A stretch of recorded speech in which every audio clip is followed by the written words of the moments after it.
What is up, Cahir Club, and welcome back to another CahirLIVE live stream. How goes it? I hope everybody has been having a wonderful start to their week. It is Monday, which does mean we got the Garfield trailer. Anyway, hello Content Mango, hello Brugger, and hello James as well. You've stumbled into geocaches. Oh, I've heard of those. Those are pretty cool, to be fair. You hunted any yet? But yeah, no, today we're back with our Minccino shiny hunt. It's been a bit since we last shiny hunted for Minccino, I will be honest. The Dunsparce hunt, I found a little bit more engaging, I guess, is the thing. That's why I've ended up doing it a bit more. But I shouldn't be slacking on this one, because we're almost at half odds.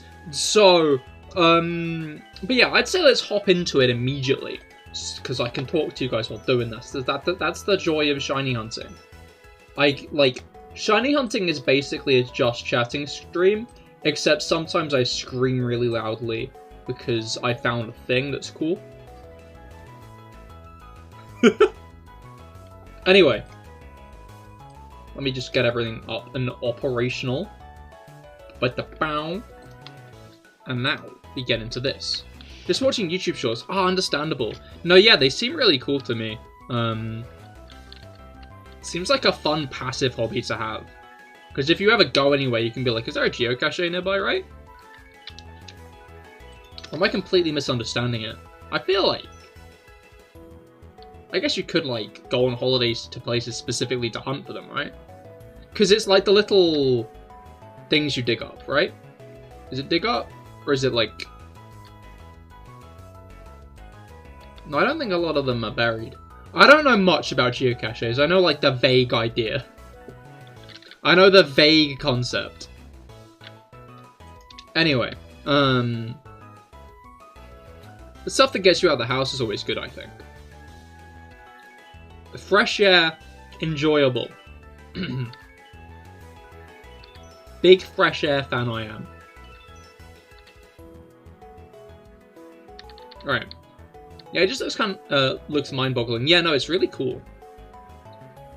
It's also just another example of, like, humans getting together to do something cool. Which I enjoy greatly.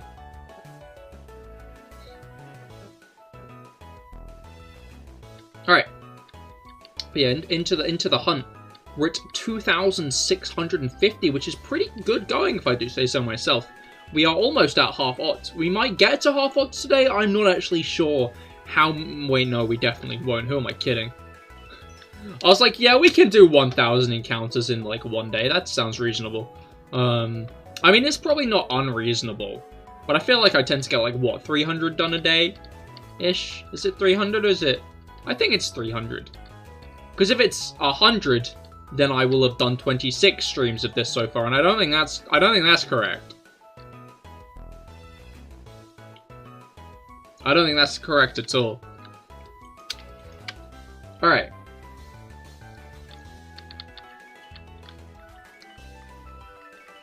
Also, you only need one more shiny clam, and that line is done for your shiny living dex and reborn. Hell yeah! By clam, I mean Clampel. I was going to ask if you might have meant Shelder. But yeah, best of luck with that. Hopefully you can grab it soon. Clampel's such a funny Pokemon. I don't know, I feel like Clampel is probably one of the lesser remembered Pokemon. Shelder is an oyster. Yeah. I ain't a marine biologist. The ocean?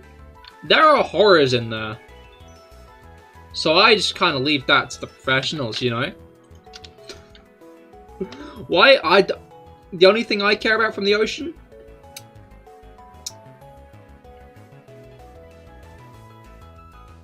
Nothing, actually. I think if the ocean disappeared tomorrow, I wouldn't even notice. I wouldn't even notice, honestly.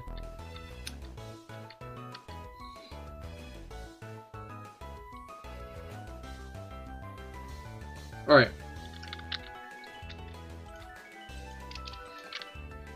Someone offered you to help in a game and you disconnected. As in, someone volunteered your services to help someone else out, or what? Fish? That is a good point, but they're also in rivers, you know? They're in lakes and stuff.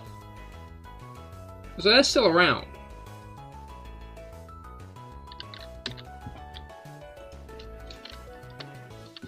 Fish live in many places. Like ponds. And flooded roads. Which I guess is topical because of Storm Debbie. Maybe I should have picked better options there. Oh,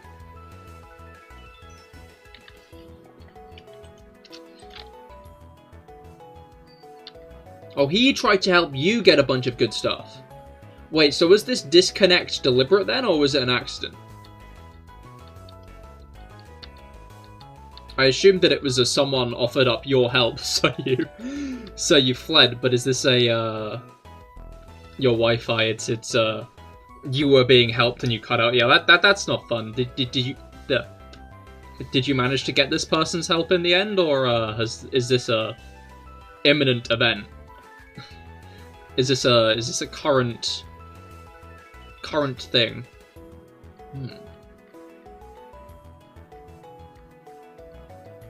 Sorry, my Wi-Fi's at full bars and that's not common. So I'm trying to figure out what's up with that. You disconnected when the match started. Ah, understandable. Very irritating, man.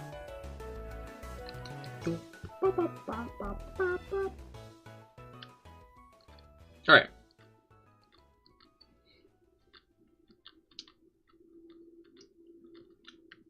But yeah, I said it earlier, but the Garfield trailer released for the new Garfield movie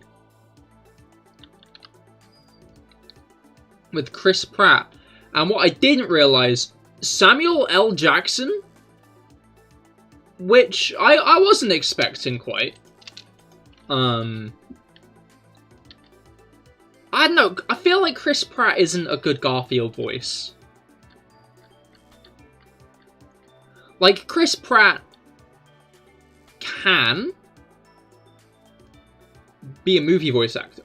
Like, he's proven that he's got competent skills as a voice actor.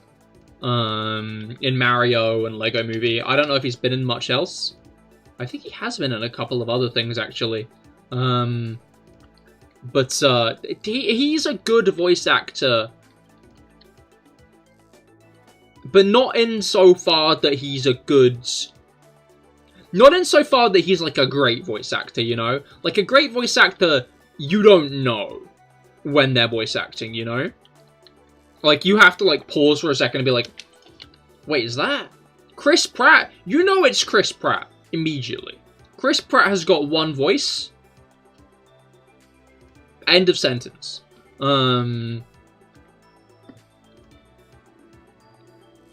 So my issue then lies in Chris Pratt being Garfield.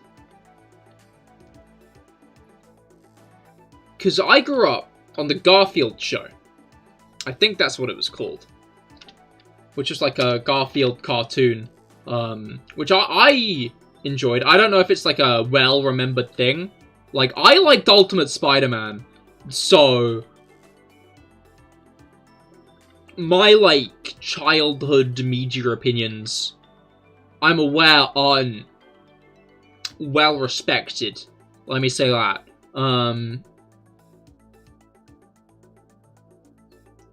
The pre-3D one was great. No, I enjoyed the 3D one.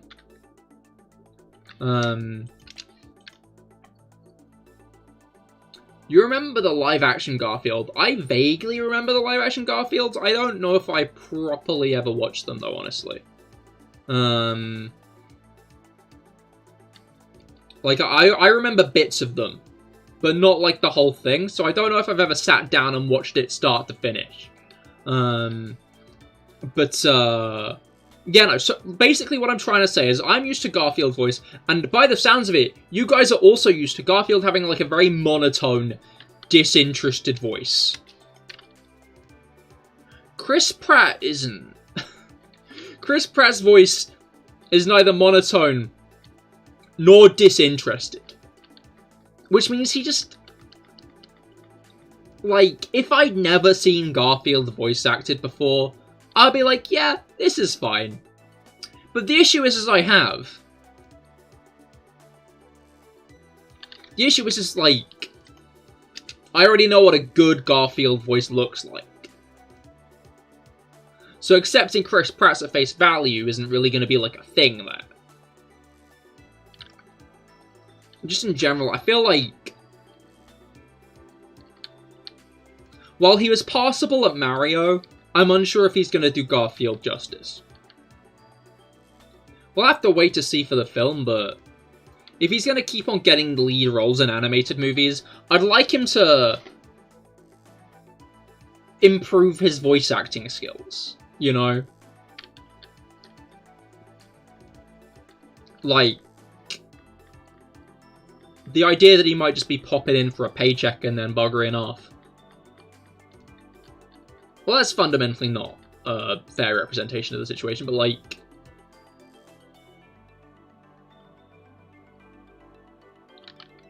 Robert Pattinson in Boy and the Heron. That's like a really good example of like an A-list celebrity being used so well, you know? Like, I understand Pattinson's like not really been in the public eye. He wasn't in the public eye during like between Twilight. Was it between Twilight? There was a point where he kind of dropped out of the public eye and then starred in a bunch of indie films and stuff, from what I understand. And then he turned around and was Batman. And now he's back in the public eye and everyone's like, oh, I love this guy. The Twilight guy, oh, he's so cool. You know, and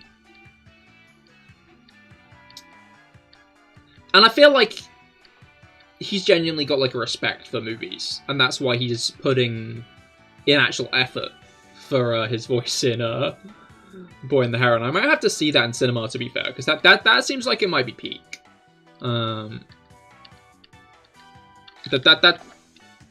It's funny because I gotta call my grandma. She loves Garfield. I'd make sure she's sitting down when you break the news to her, unless she's a massive Chris Pratt fan, in which case maybe she'll be fine with it. But yeah,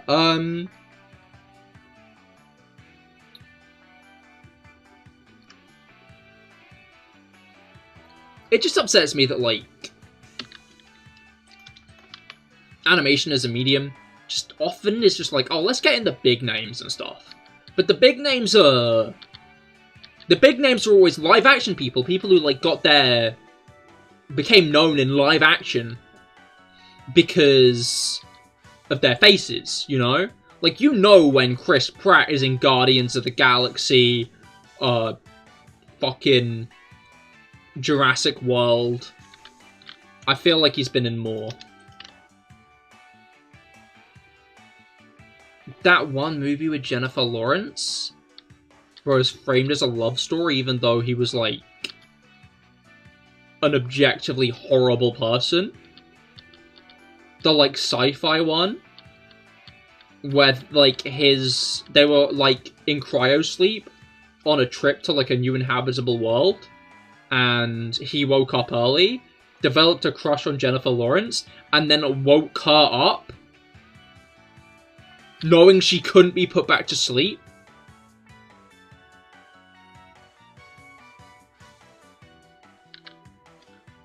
Basically, like, ruining her.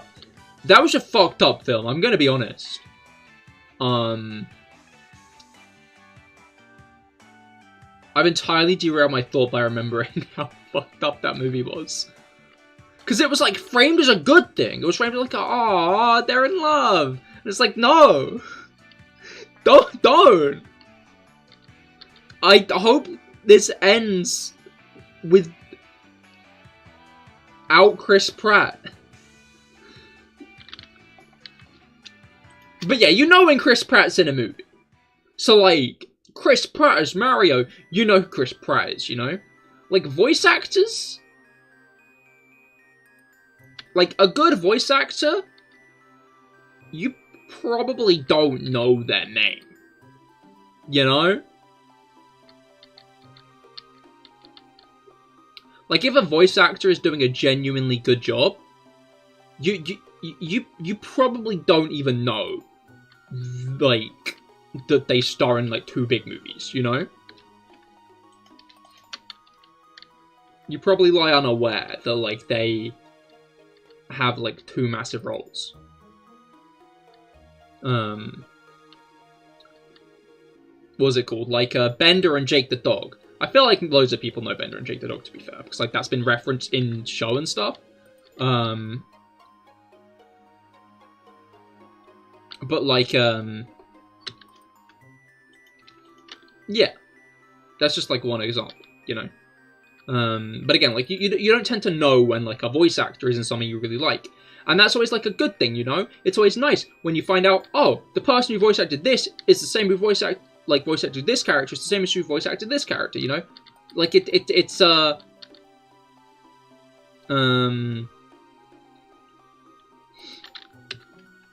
yeah. Rob, hello, how goes it? I hope your week's been going well. We're doing Minccino again, and I'm talking about how Chris Pratt is Garfield, and it annoys me. I don't like his voice. Like, I could cope with Mario, because Mario didn't have, like, a set-in-stone personality in the same way, you know? Like, Chris Pratt can come along and voice him and still, like, kind of catch, like, be a Mario essence. Garfield's a well-established, well-defined bounds of his character. He's Garfield in the Garfield movie that's coming out next year, I think.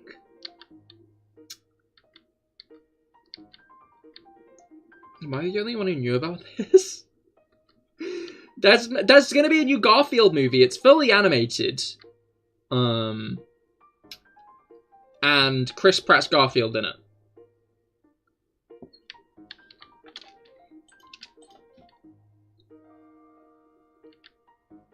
But yeah, oh wait, was he?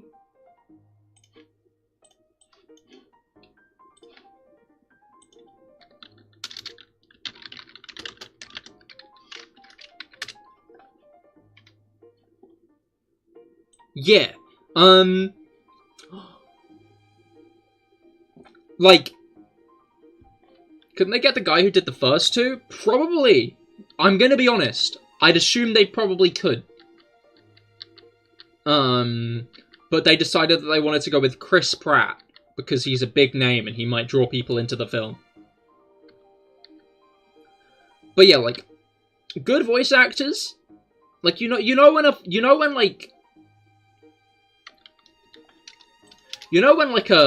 actor who made their name in live action is going to be a good voice actor when you don't know it's them. Same with, like, regular voice acting, you know? Like, David Tennant is in Pirates on an Adventure with Scientists. He's Charles Darwin. To be fair, I feel like Aardman do pretty good with big name actors in their stuff. Like, Aardman often end up with, like, big names in their movies. Like, Tom Hiddleston was in that Early Man one. But they do a good job with it, because I don't know if they deliberately, like, hire actors who have, like, actually, like, respect for the medium. Yeah, I don't know if, like, they just hire actors who have... I feel like this music's really loud.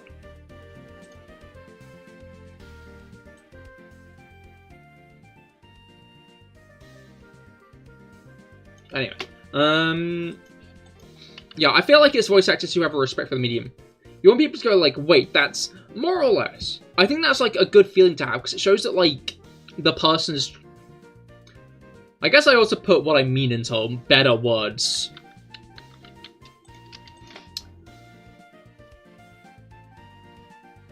Animation, the character you're playing has been built from the ground up to be that character.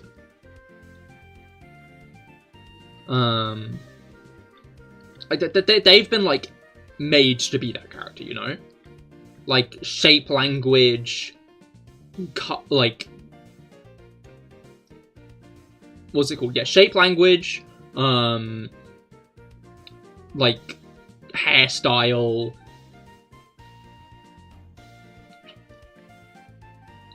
looking for the words, like everything about that character is specifically like designed to fit that character, you know? In live action, you are chosen to play that character. You are the closest thing they can get to their vision of the character. Sometimes the person makes the character with that person in mind, but you are the closest thing to the vision of their character. Which means you being yourself, using your regular voice, that's fine, that's okay. But in animation, they've built that character up from the ground up to be that character. Which means you using a regular voice for that, sometimes that can work. Don't get me wrong, sometimes that's fine, sometimes that works. This isn't an in every case scenario, but often it's better if you deliberately like get into role as the character and like you do a voice that fits that character well. And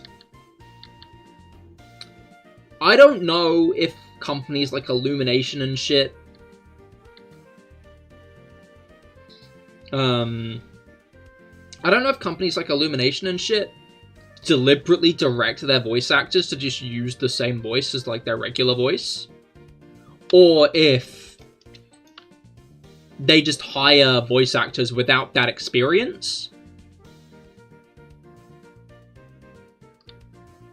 without that knowledge going in. But I feel like you can tell when a company is hiring these actors because they just want big actors in their films. Because you can tell that it's those actors playing those characters. Because they're not trying to be the character. Their voice is being used as a selling point. Their voice being attached to the product is part of the reason they want you to watch it, you know? The unique selling point is it's the Chris Pratt Garfield movie. Not just, oh, it's that new 2D animated Garfield movie, it's the Chris Pratt Garfield movie. Evening, good evening, Felix. I hope your week's been going well. Like Patrick Stewart in the 2 PS3 Castlevania games. I've not heard that voice acting, but if he does a good job at it, then yes, exactly like that.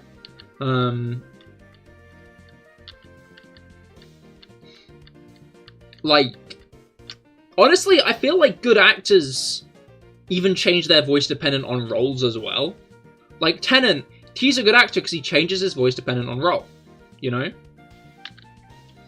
He's got, like, actual vocal range and uses it. Same with, like, Tom Holland. Like, he's got decent, like... sometimes you can tell, like, when they're putting on an accent and shit. But, like... they're putting, like, extra effort into being the character, you know?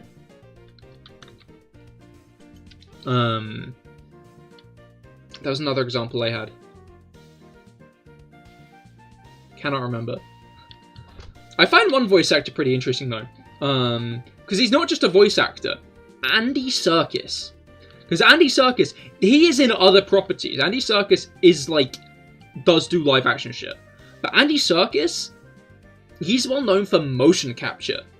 And he has so many big motion capture names that is surprising. It's so surprising, you know? Like, Smeagol, exactly. He's Smeagol. He's Caesar from Planet of the Apes. There are more examples, I'm sure.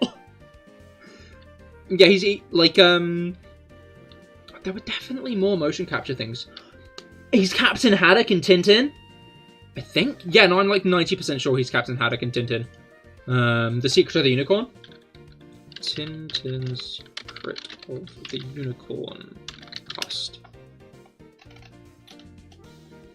Yeah. I forget that Daniel Craig's in that Tintin movie as well. I want a sequel to that film so fucking bad. That movie is genuinely so good. I fucking love that film. I know some people are like, oh, it's a bit uncanny, and it is a bit uncanny, but, like, as an adventure film, that's fucking peak, you know? Like, Spielberg has he's kind of sullied his name a bit in the past few years, releasing some very, like, low-respected movies. Tintin is peak. It's so fucking good. I could gas that movie up for, like...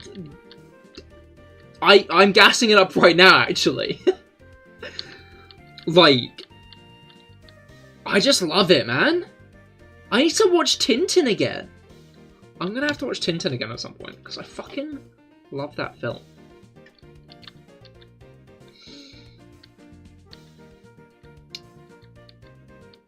Like, the action scenes are great. Like, even if you do find it a bit uncanny, I'd say it's, like, on the other end of the uncanny. It's, like, walking out of the uncanny valley. As opposed to, like, Polar Express, which is, like, deep within it. What else is Andy Serkis in? But, like, I feel like it's, it works. It does well. What's his filmography? Has my music stopped? No, it's just Minecraft music.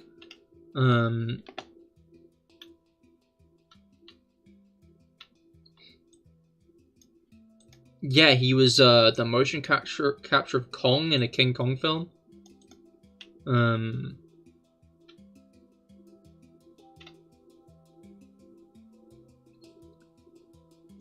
Like, he was Snoke? That's what I fucking mean, you know? Like, every time I hear, about, like, Andy Serkis being in shit, I'm always like, wait a minute.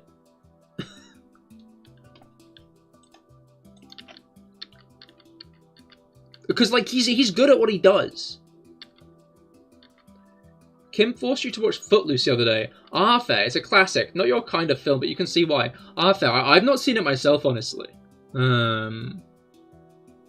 I've also heard good things about it, but I've not seen it.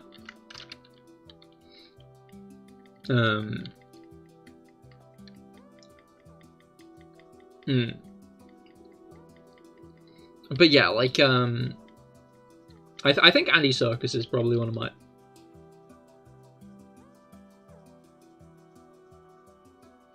I at least respect him. Andy Serkis is probably one of my favorite actors.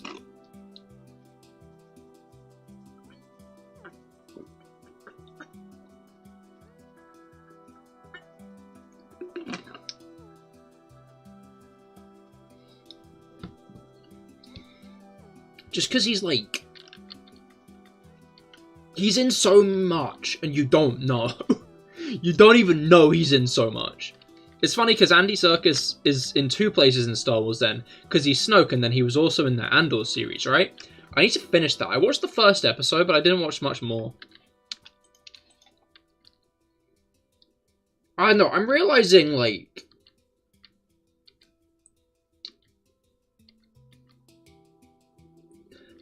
Not films. TV shows nowadays are trying to be, like, all, like, an hour-long episode, you know? Like, now it's on Netflix, they're trying to make, like, a whole ass movie.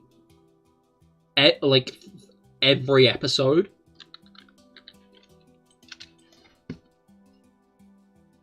It's kind of easier when it's, like, half an hour. I'm gonna be real. Like, half an hour episodes of media, easy. Easy to consume. Don't even sweat it, you know? But everything nowadays has got to be like an hour long. It's bizarre. Like, if you go to like a live action show, hour long. You don't get a say in it. It's an hour. Like,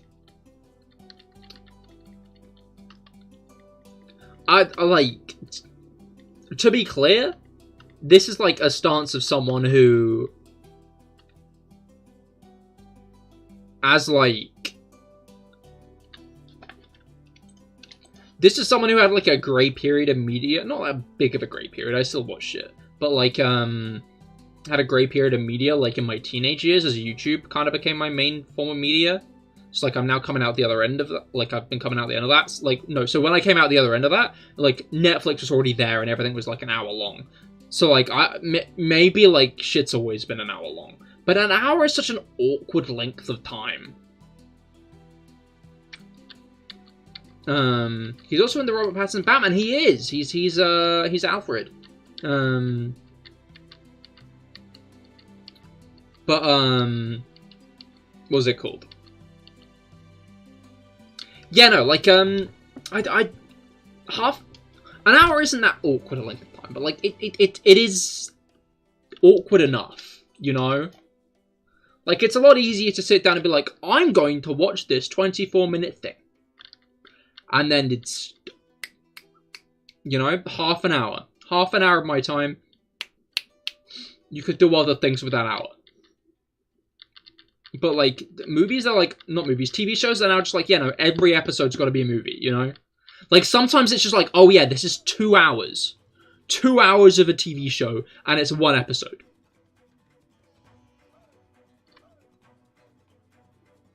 Two hours for, like, 1 single episode? Like, I don't get this slow creep of media becoming longer and longer, you know?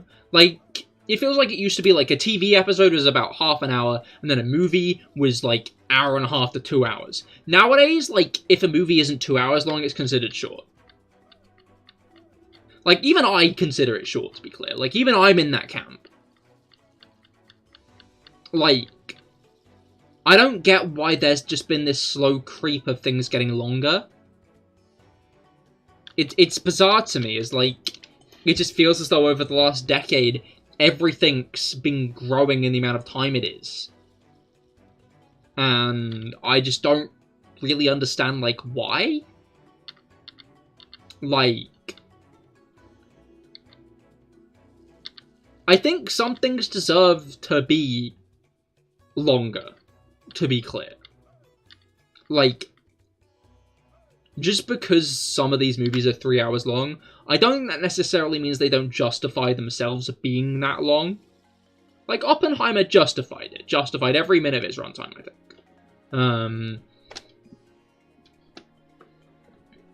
But I don't get why it feels like every big movie nowadays has to hit that, like, has to be long. It has to be, you know?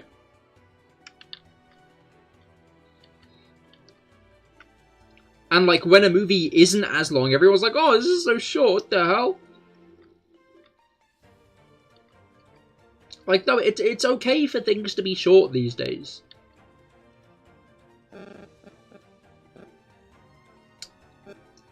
Insert penis joke here.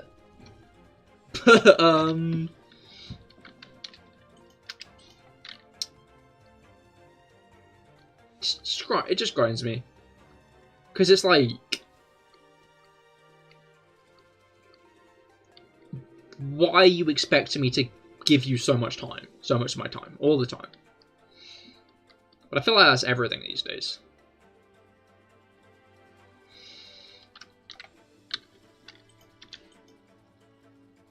But yeah. Not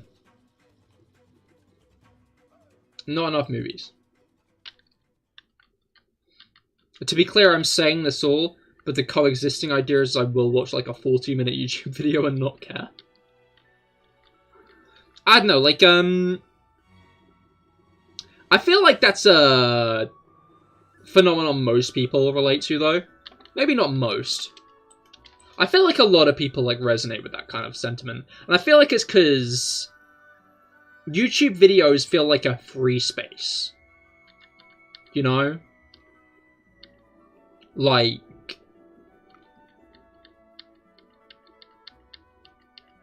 TV shows you need to turn, like, it feels like you need to, like, go into, I'm gonna watch this mode, you know? Like, a YouTube video, you don't necessarily, like, go, it's hard to put into words.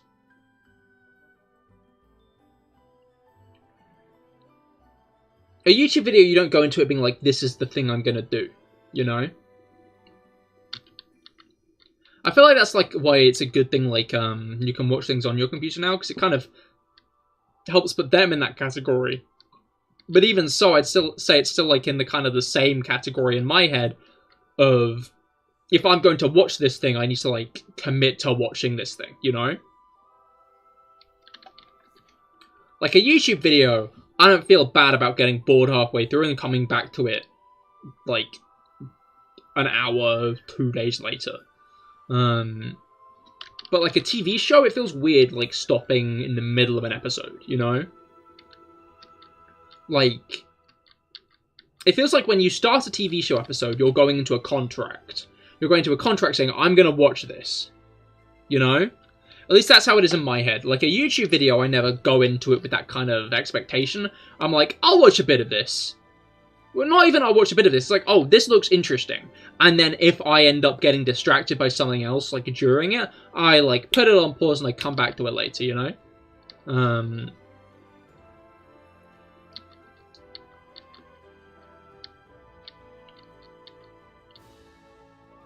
Yeah. I just find it interesting how I don't know if it's just me compartmentalizing things in a weird way. There's every chance it just is, to be fair. It is my brain and its little weird mechanisms of working.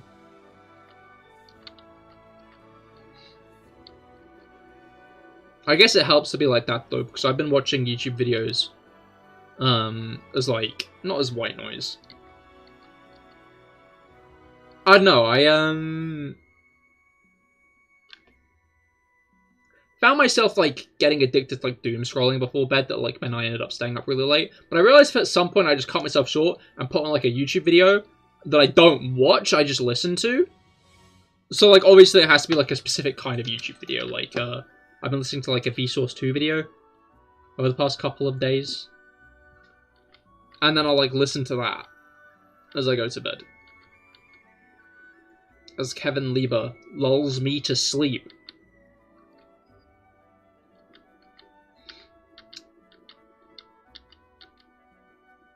I guess that's no different from, like, listening to an audiobook to go to bed. Which I used to do when I was younger, I now realize. I used to have, like, tapes of books that I listened to go to bed.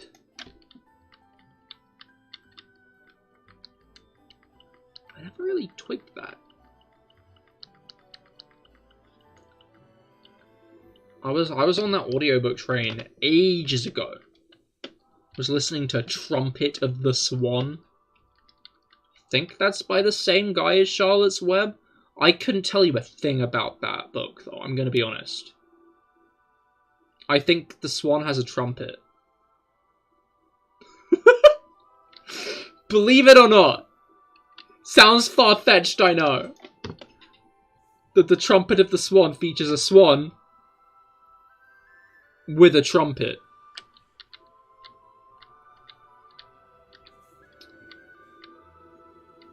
But yeah, I genuinely couldn't tell you anything else about that book. I'm, like, racking my brain right now. I can't think of anything else.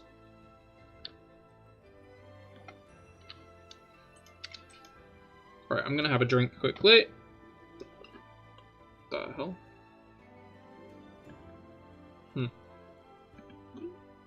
The little... I don't even know what it is. Like, there's this weird, like, rubber thing around the neck of my bottle. And it's looser than normal, I think.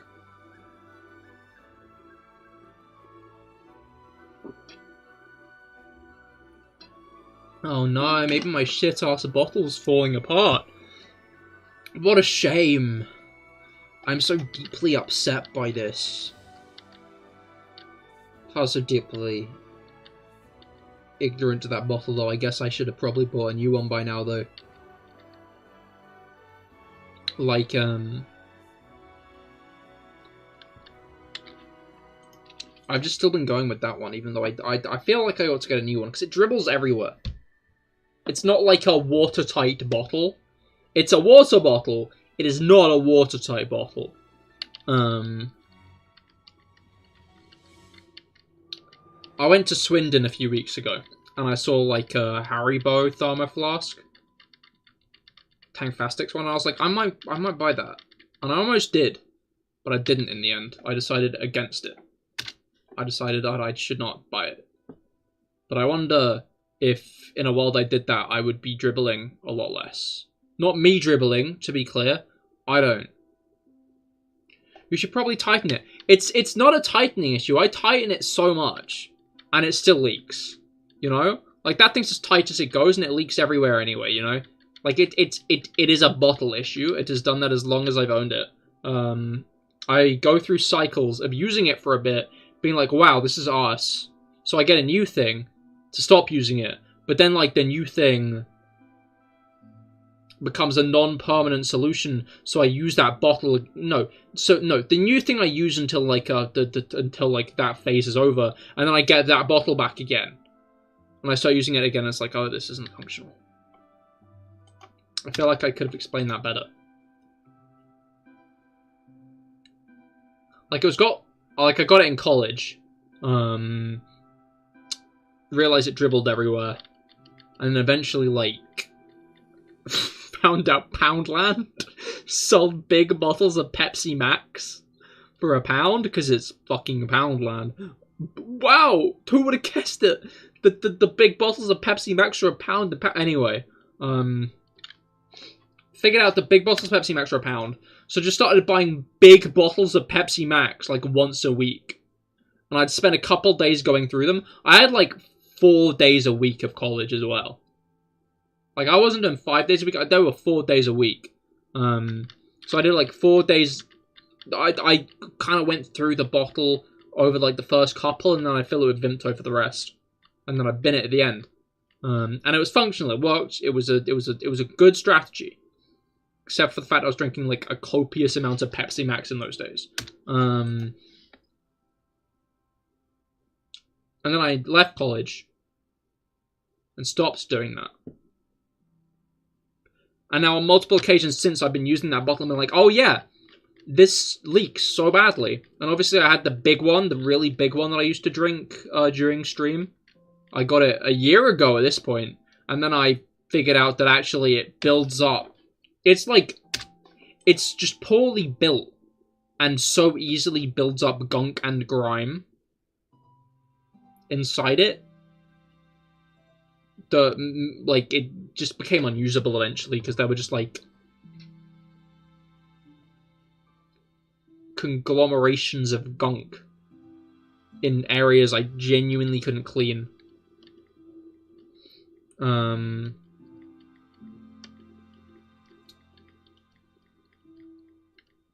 So I stopped using it because I did not want to drink from that anymore. If I get a new one, I would want it to be a big one, but I need it to be a big one that I can actually clean. By the way, you want to know why that guy wanted to help you? Was it not just out of the kindness of his heart? Carblecat, yo, how goes it? I hope I hope you've been well. We're shiny hunting for Minccino today. In the start of the game. We can't catch this, to be clear. It goes well? Hell yeah, glad to hear it. You know, things are pretty solid in this corner. Had a chill day.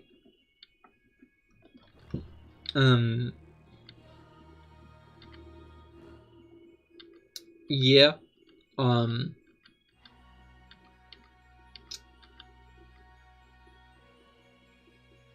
Yeah, I wanted to get some salami. So I went up to One Stop, which isn't that far away. And they just didn't have it. So I got lied to. I had to do 2 stops, because I had to go to Sainsbury's. I had to go to Sainsbury's instead, which was further away. So I got betrayed, you know?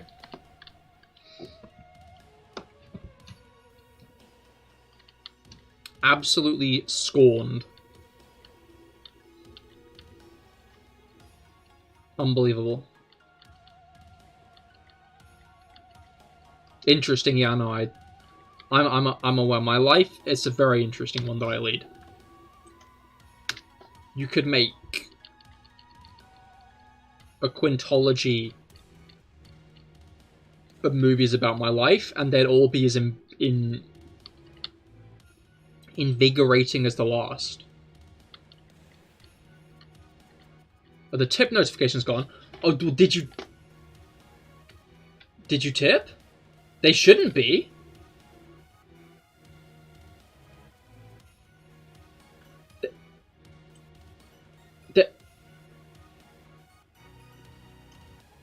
Yeah, alerts are still on.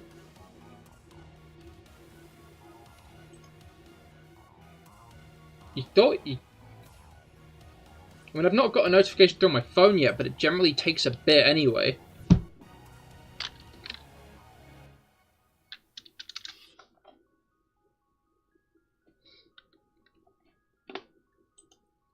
Guess what? What? You're playing Kerbal Space Program again? I saw that on Discord. Which is funny, because that's your name. You did it! Wait, let me check stream elements. You got a girlfriend! Hell yeah, congratulations!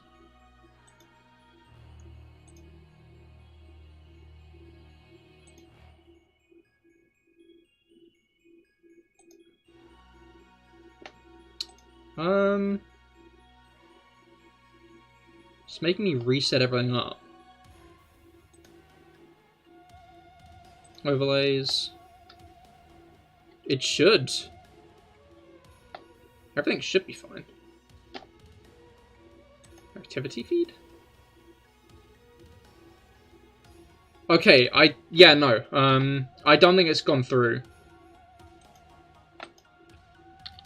If you have tips.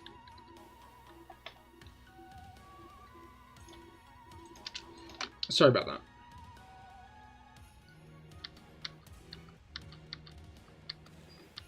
But yeah, congratulations, dude. I think the link should still be operational. Oh! Invest in Chill Bottle, dude. It keeps temp and is a clean one to use. I use it daily.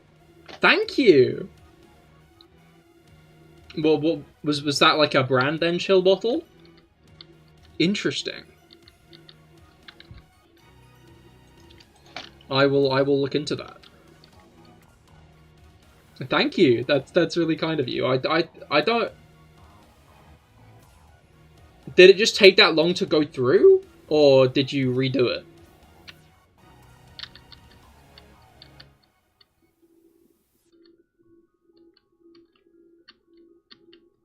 But yeah, thanks, Rob. Alright.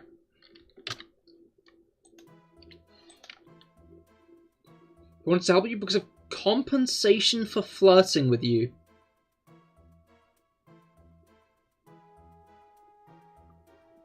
Ah.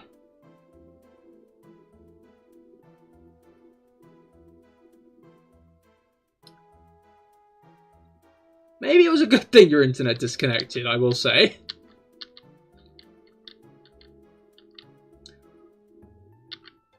Yeah, Chill should get them fairly cheaper on Black Friday. That's a good point. When is that? Which Friday is that? Or is Black Friday already gone? I don't know when Black Friday is. It's at some point.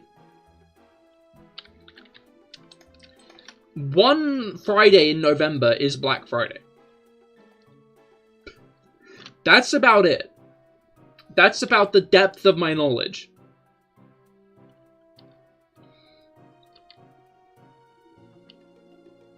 '24th. Oh, that's still a way away. Okay. I have, what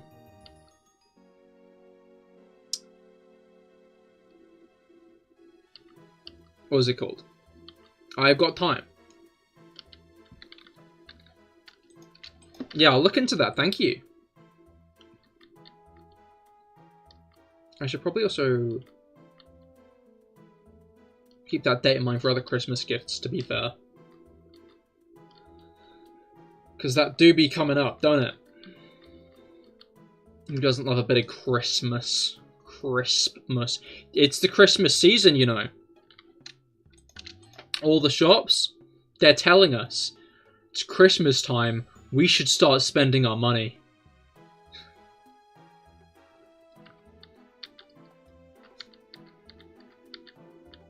Who doesn't love a good 2-month run-up? Logos binted. What? Logos binted. Ooh. Uh-oh.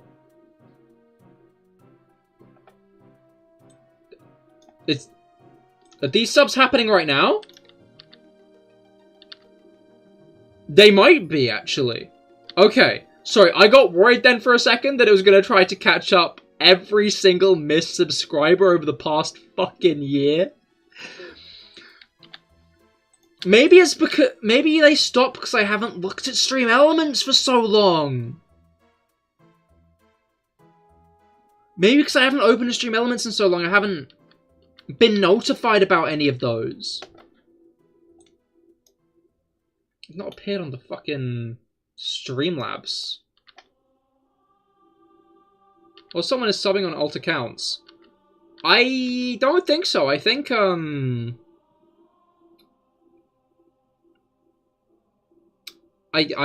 guessing those are just, regular subscribers. Abercremie, hello, how goes it? I hope your week's gotten off to a good start. We are shiny hunting for Minccino today. The starting screen one. This one. We are not catching it.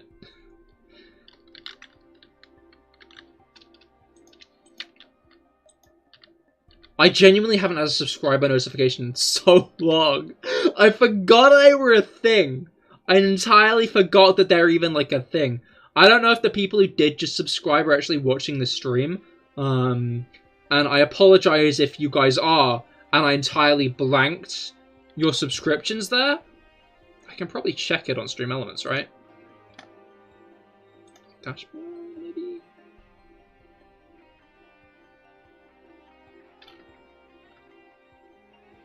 Yeah, King Mr. Byron and Rainbow Rebel Manny, thank you for subscribing. Oh wait, no, these are hours ago, actually. Maybe not scratch that. They might be here, but perhaps scratch that.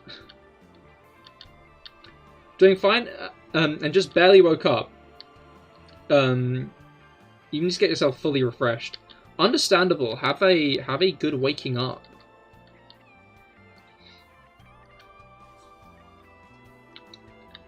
Yeah.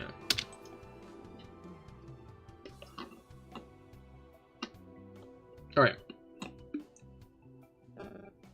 Logos binted. Wow.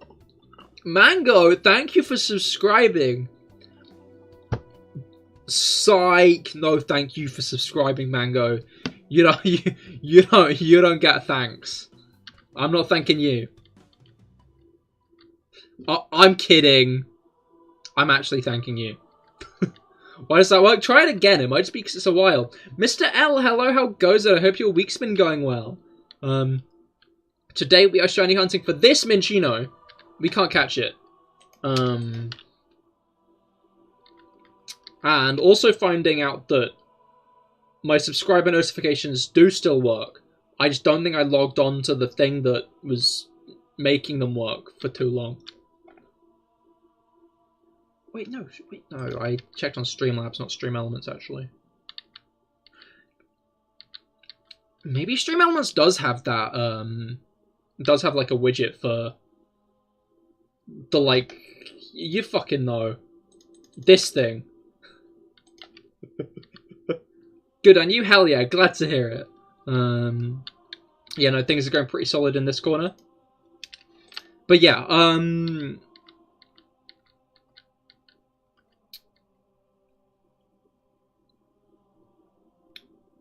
the brain.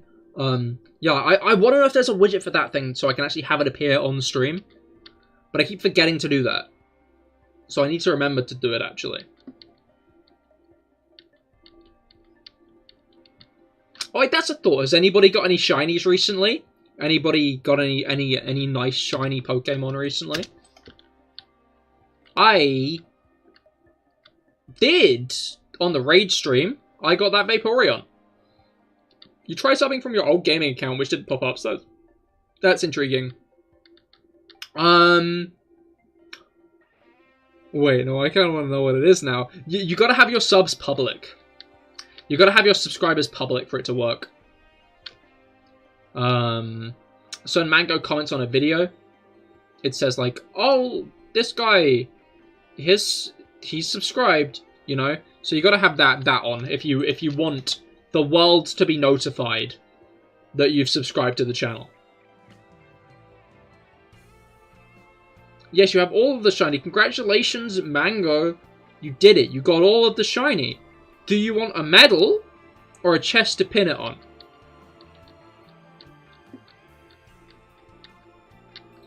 You know, it's peculiar, but if you don't have your sub count visible, people don't get told when you subscribe to them. The sub count still goes up and whatnot, but you don't get told.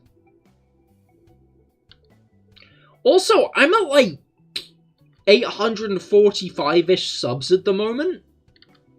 I don't know if that's gone up much more, but like I just had like a giant leap today because of the Glalie short, which 51. Well, I feel like the 51st there might be 850. Well, we're getting conflicting information here then, aren't we? But yeah, no, it's probably 51. 849. It's counting down, no!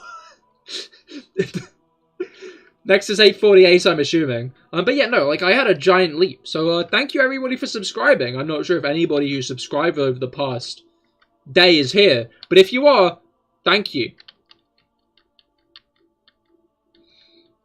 I guess Mango technically falls into that group, even though he shouldn't.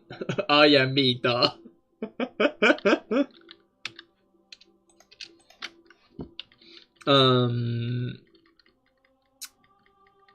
But yeah, no, it's whack. Especially since, like, I don't know, my YouTube shorts stopped getting, The save file will be erased due to corruption or damage! We got it! We got the save file erasure message! You love to see it! You love to see it!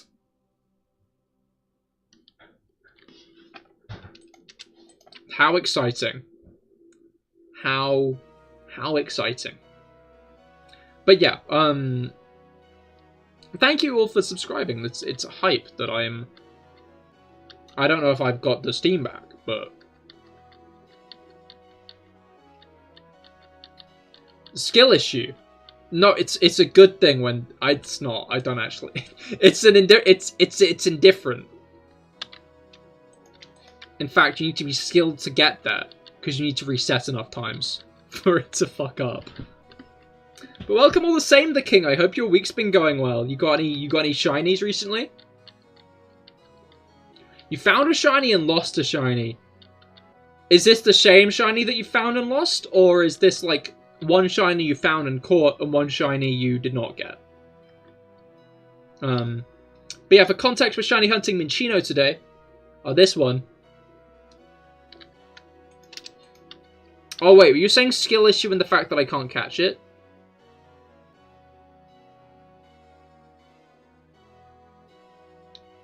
Yes. Oh, what shiny was it?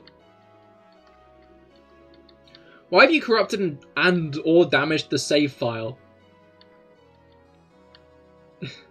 With the power of my mind, that's why I did it. Yep. Ah, understandable. Yeah, no, I did.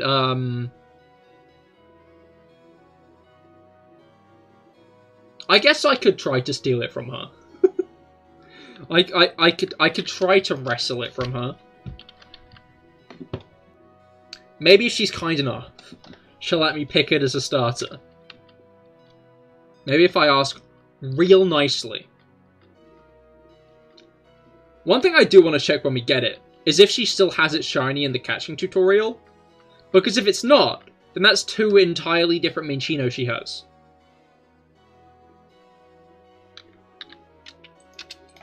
And I know it can be shiny in the catching tutorial. It can be shiny in the catching tutorial. I don't know if it's the same one. But it can be. So I did actually get a shiny in a black and white catching tutorial once. In Black and White 2.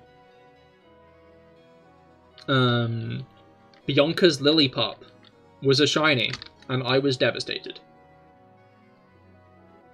That's a thought. I've got a lot of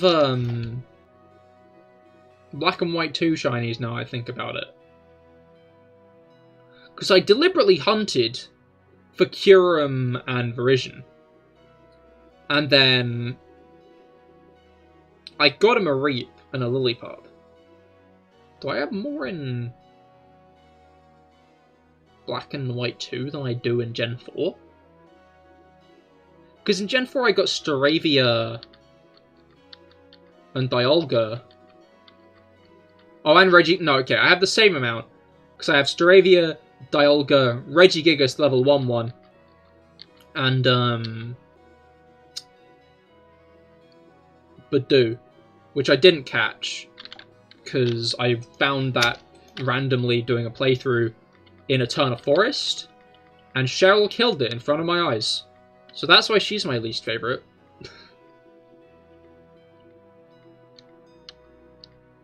Ask really nicely and surely she'll give it to you, ignore the gun. I get it. The gun will be ignored. She won't ignore the gun. Stantler. Oh, that's a shame. Hopefully you can reclaim it soon. I don't know, I know Stantler's a shiny that isn't well liked because it's green, but I like shiny Stantler because it's green.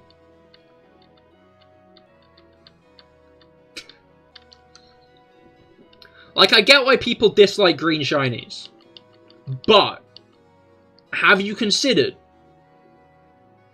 they're green?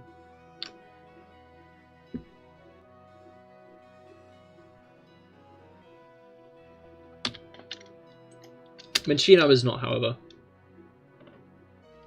Green. That's what I'm saying. That's what I'm saying.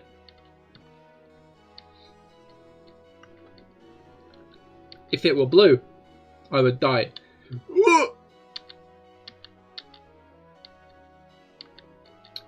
Right.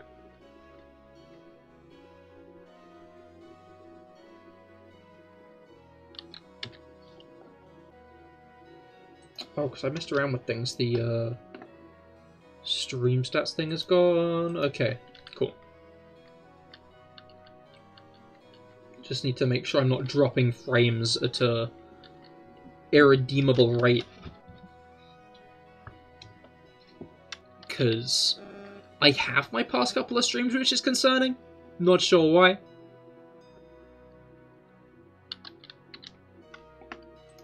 Bye, goodbye, Mr. L. I hope you have a great rest of your day. But yeah, are you dropping your Windows? No, I'm gonna use Windows 10 for a while longer, I think. I don't know why, I just didn't update. Or Paintings Plus.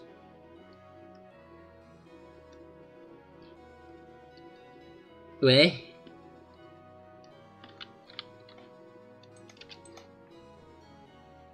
I should stop drinking water at the rate I am, because I am about halfway through my glass, which isn't great. Bottle. It's a typo. What was it a typo? What?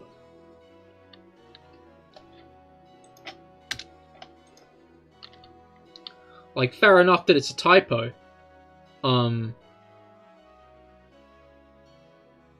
Don't even know. Oh. You dropping your Windows or Paintings, I see.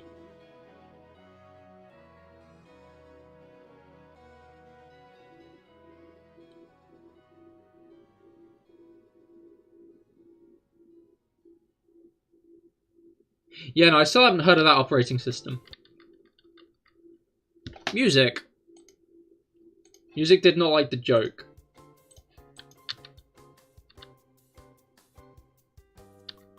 As both of those are in frames. That is true, actually.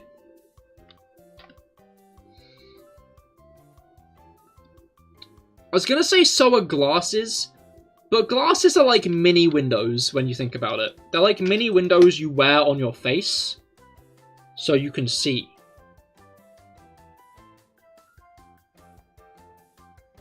Although I guess windows...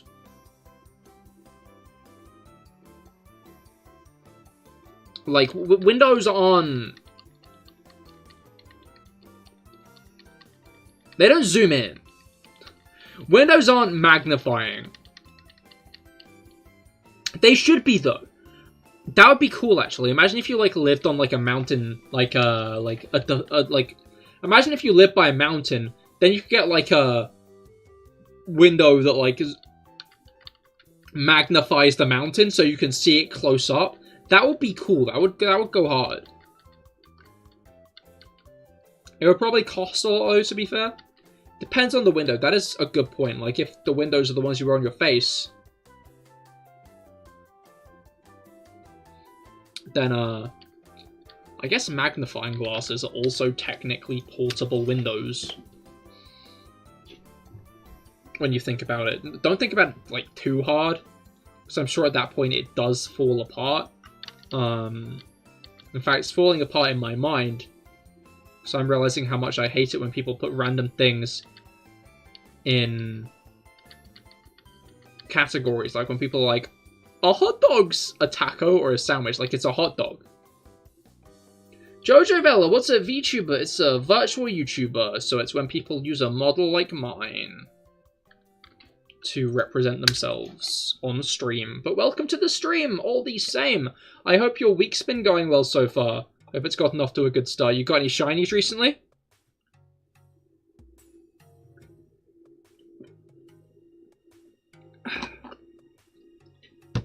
Alright. You think having a weird focusy lensy window thing might lead to sunlight burning up your house? No. Just don't own anything flammable. Easy fix to the issue.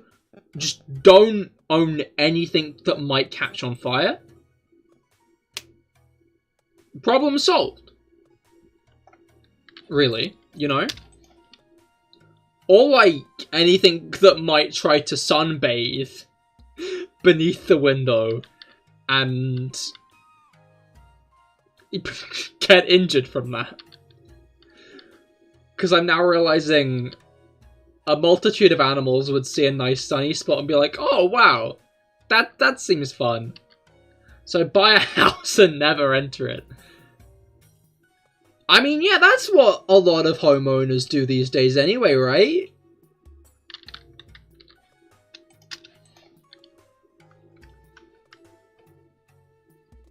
Yeah, it's called being a landlord, exactly!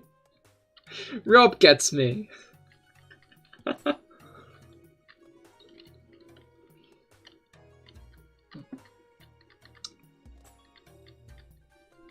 Emily, hello, how goes it? I hope your week's gotten off to a good start. You find any shinies recently?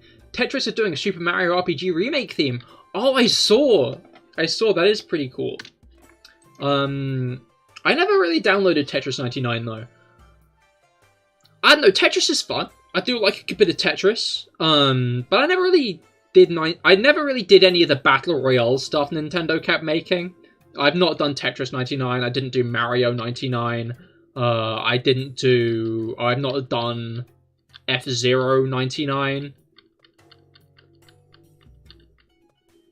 I had a friend though who did Tetris 99 a lot.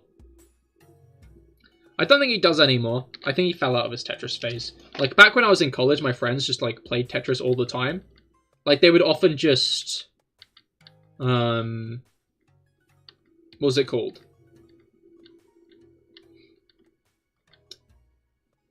I'd often just have a brain fart. No, yeah, they'd often just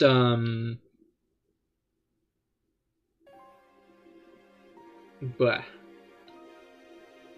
Play Tetris on breaks and in between lessons.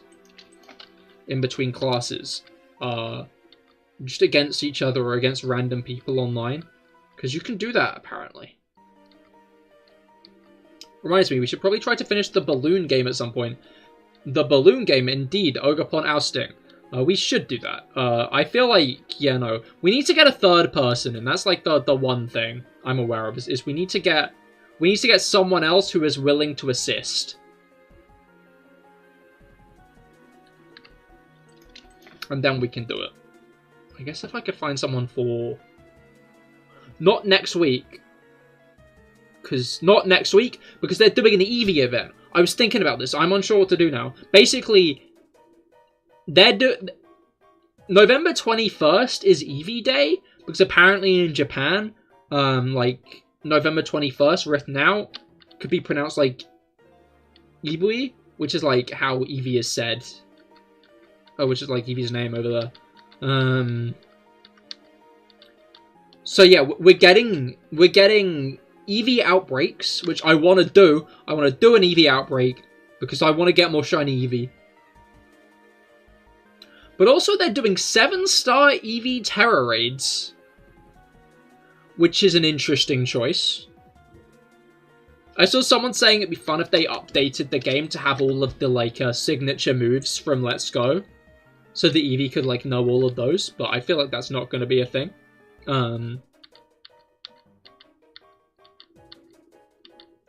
What is the balloon game? You gotta pop the balloons and deliver the berries, innit? Yeah, no, I do not know how to explain this.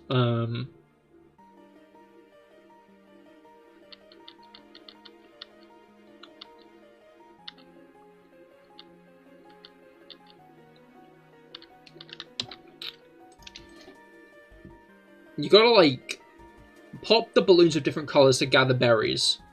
And then return them to, like, the checkpoints. But you gotta stop the Pokemon from eating them. I feel like that was a bad explanation. Or Mango could mean the Legends Arceus. I do not think Mango means the Legends Arceus, because he was referring to Rob calling Ogerpon Ousting the balloon game. And I'm 100% certain Rob was referring to, Ogerpon Ousting. So, I do not think Mango meant Legends Arceus. So it's a minigame in one of the Pokemon games, exactly. But when you complete it, which you can do online with other people, you get a shiny.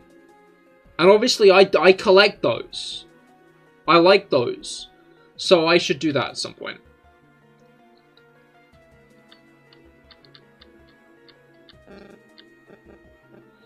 Alright.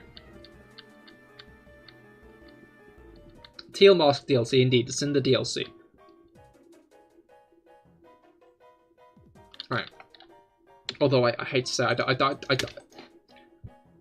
think Mango knows that much about the Pokemons.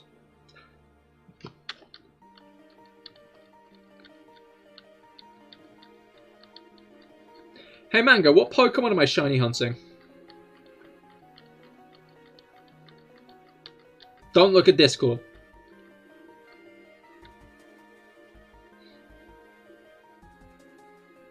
A dumb one? How cruel, honestly. How just uncalled for, really. Just a bit mean. Bit ruthless. Purposelessly so. Not a tasty one. I guess it depends. I guess I've never ate a chinchilla, so I couldn't really vouch for that, you know? Oh. I couldn't really vouch for, like, it not being tasty, because I'd assume it tastes like a chinchilla, and yeah, I've never eaten one of those.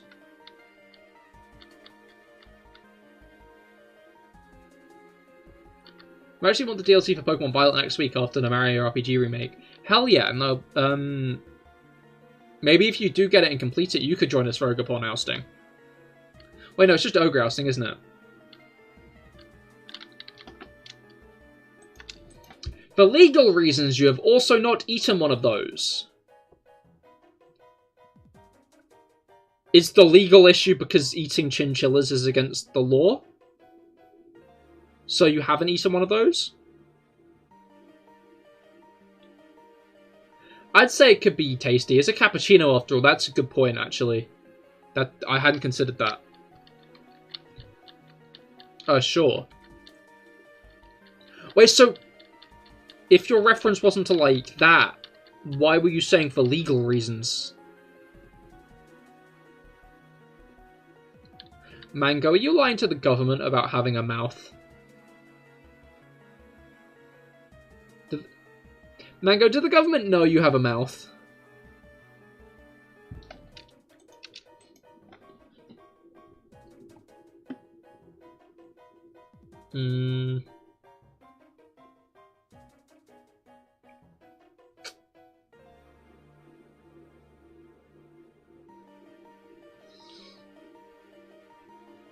I shouldn't take another drink, because then later on I'll regret it. Well, no, you'd never lie to the government. That's also illegal. Yeah, of course. Of course, yeah, no, of course. I should have thought of that.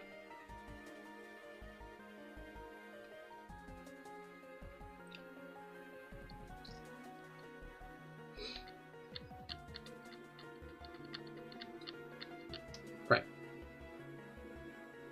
You wouldn't, you'd do it again. Yo! Rob tax fraud arc?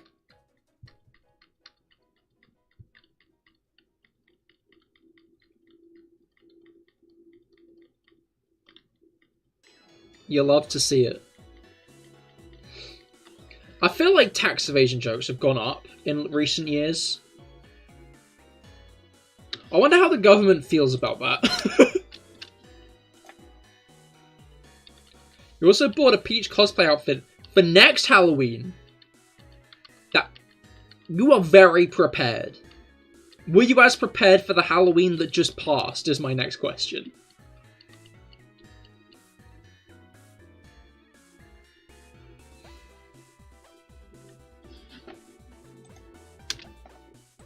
That is cool, though.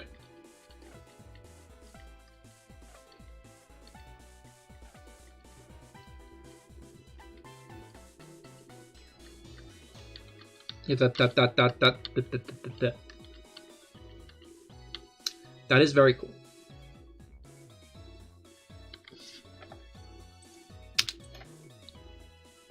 I keep going for water.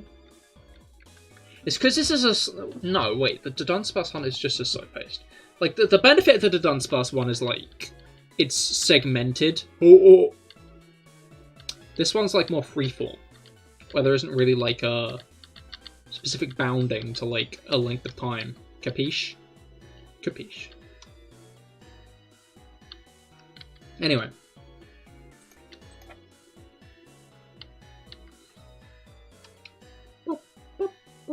Wait, I had a thought.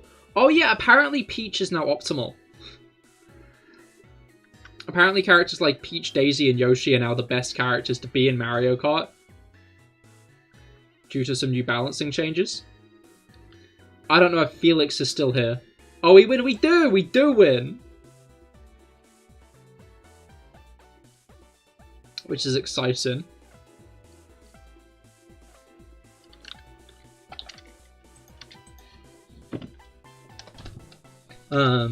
Yeah, no, it's funny how it's, like, slowly shifted.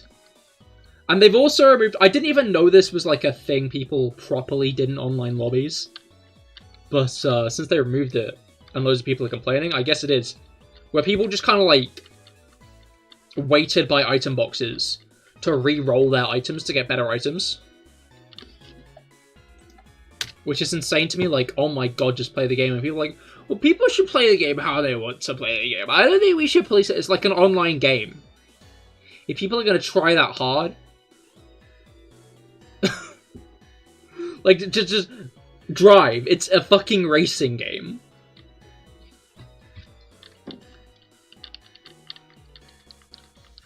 Like...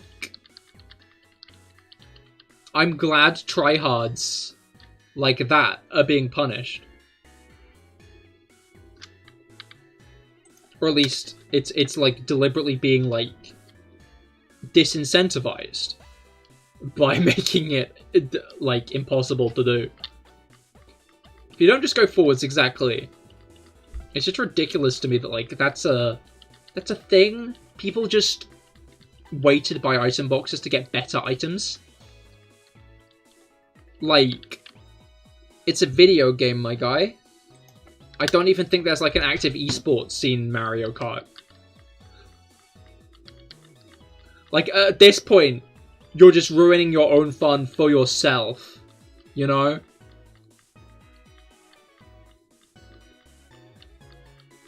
And everyone else. They really wanted that plus 30 rating, exactly.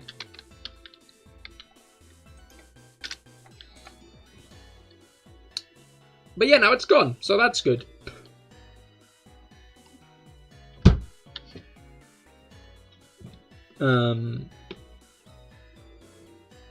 But yeah, I don't know if Mario Kart will be this weekend anymore. Just because of the Eevee thing, I think I'm going to do the Eevee raid instead. Because that seems like a fun thing to do, you know? 7-star Eevee, I'd be down. I feel like Coridon's going to probably be the best. I feel like Coridon's going to be like the best option there.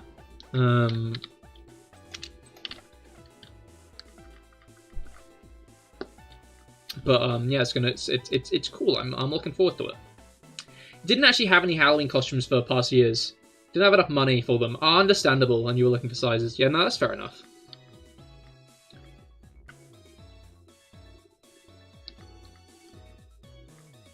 Hope you enjoy next year then.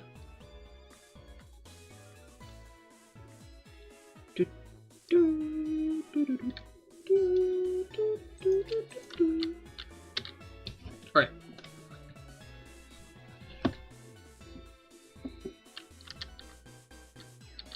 But yeah, what was the train of thought that I was trying to squeeze out of my brain juices? Yeah, so yeah, I think Mario Kart will be next week. Eevee raids this week, Mario Kart next week. I feel like since I've missed the DLC launch week anyway, it won't really change that much. And I do love a good bit of raids, to be fair. I got a bit burnt out on them for a bit, but I'm enjoying them again. I think it's because I started properly splitting them up. I think after Teal Mask, though, and doing a few raids after then, I might start considering like doing other things with Fridays as well that aren't just Pokemon raids and Mario Kart. Because there are a few other things I want to do that I think could be cool. So I'd recommend keeping an eye out.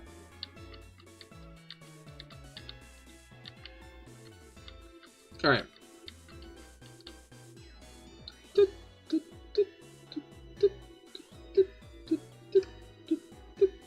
That's a thought.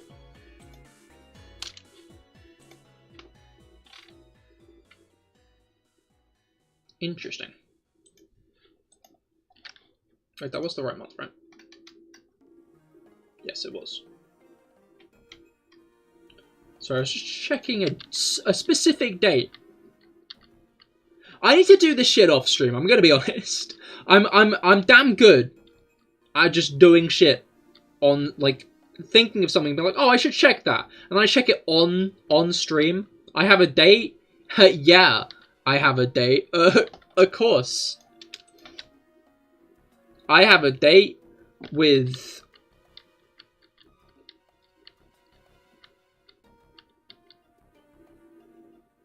Destiny. And I don't mean the video game. Nor do I mean a person with the name Destiny.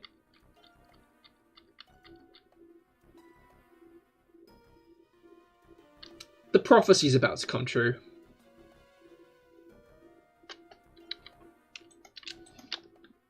You know how it is. Prophecy, it's looming. The foretold day... The foretold day will soon arrive.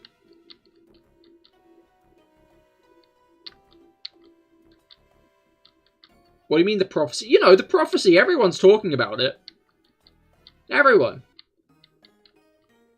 Every time I go to the old witch's house, she's like, oh, the prophecy. Oh, you know? Got banished from the kingdom because of the prophecy. The Fae, they're whispering about it as well. There are so many prophecies. Yeah, but I mean the prophecy, Mango. You know the one. You know the one. The prophecy. The big one.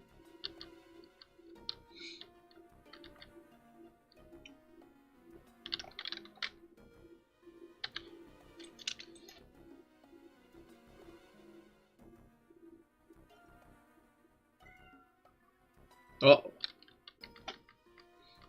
I hear the cries of the creature, of the beast. I don't know if she's actually coming up here though. She might just be doing her own thing. Missy? Yeah. I don't think she's coming up. They're all equally insignificant to you. That's a bit... I think you should consider prophecy reading a bit more. Oh, hello, Missy. I just got ignored. It's funny because she's never been a lap cat, ever. Until a month ago, when she started being a lap cat. She's been on my lap a handful of times. And one was this evening. When I was about to leave to go and stream, she plonked herself directly on my lap. And I felt bad. Because, like, she never does that. And I had to kick her off.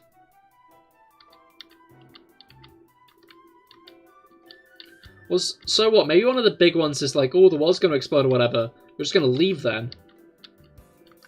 You're just going to go somewhere else? Do you have, like, a friend's couch to crash on? On, like, Jupiter or something?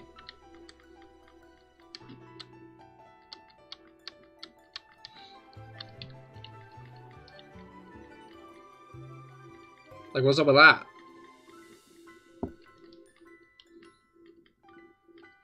Why would you go to Jupiter?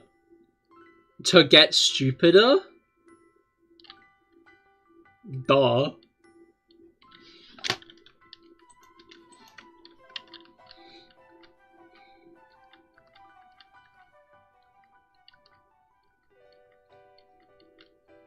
That place is kind of weird, it is. But that's what's nice about it, you know?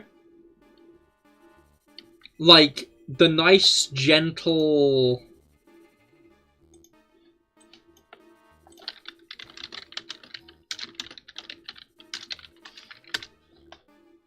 900-mile-an-hour winds.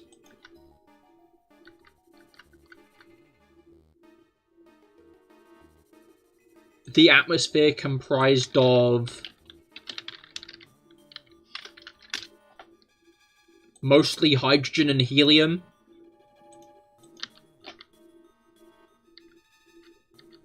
I mean, it's cool to chill on one of the moons, like Europa.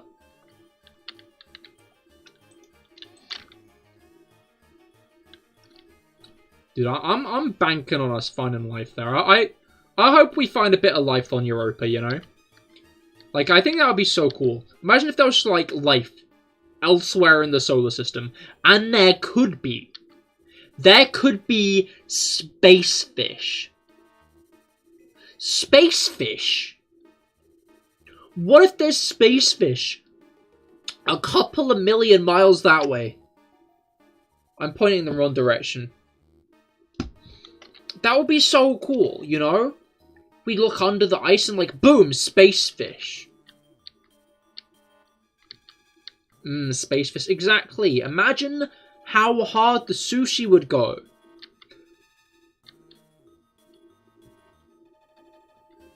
Imagine a fish and chips with your open fish.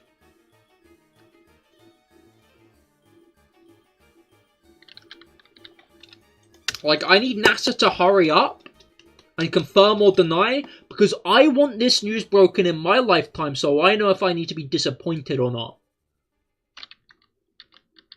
You know?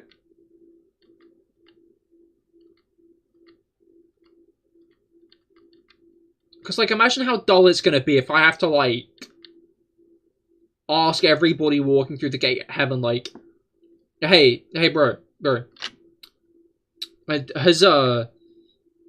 Has life been found on Europa yet?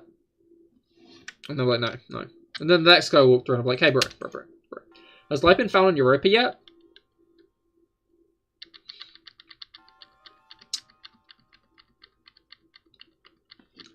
Also, obligatory, haha, funny British man's first thought was space fish and chips. Actually, my first thought was sushi. Get owned.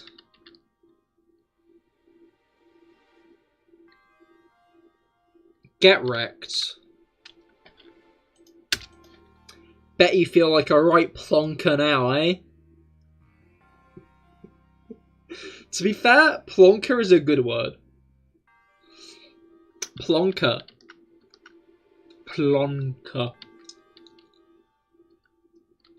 Big fan.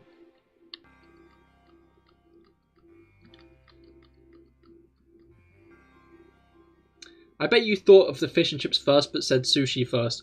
Yeah, sure. Backpedal all you want, Mango. Backpedal so far that you get to Europa yourself and can tell us if there's life there.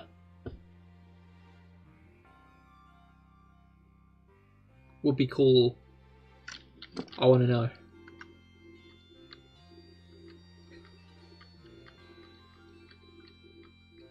Yeah, what about it? I'll pedal in any direction. You'll pedal anywhere in any direction you want. That, you know what? I can't slide that. I can't slide that at all.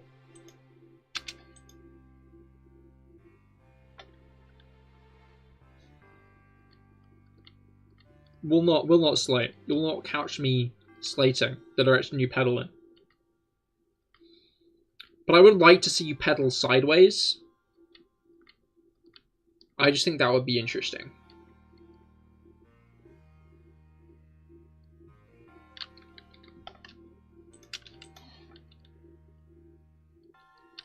Well, something we found out recently is fish and chips originates in Portugal! You mean the one British thing was stolen?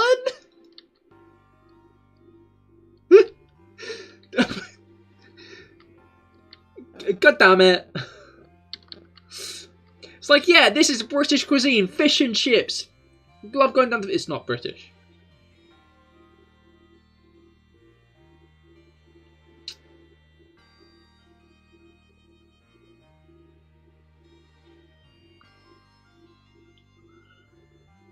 My favourite British people have nothing. Hey, we have good desserts. We know how to dessert. Give us that much. It's quite British. It is. It is. Coconut ice. I don't think that's a British dessert.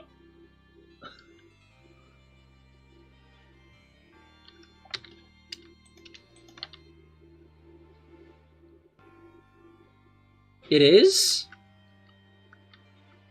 Where's coconuts?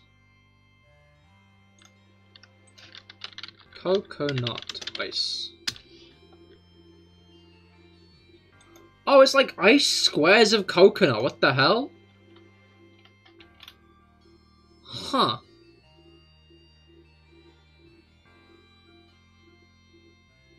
Me when farming coconuts on the British Isles. Yeah, no, I was also thinking that, to be fair. Oh, but good news, guys, it's low in salt.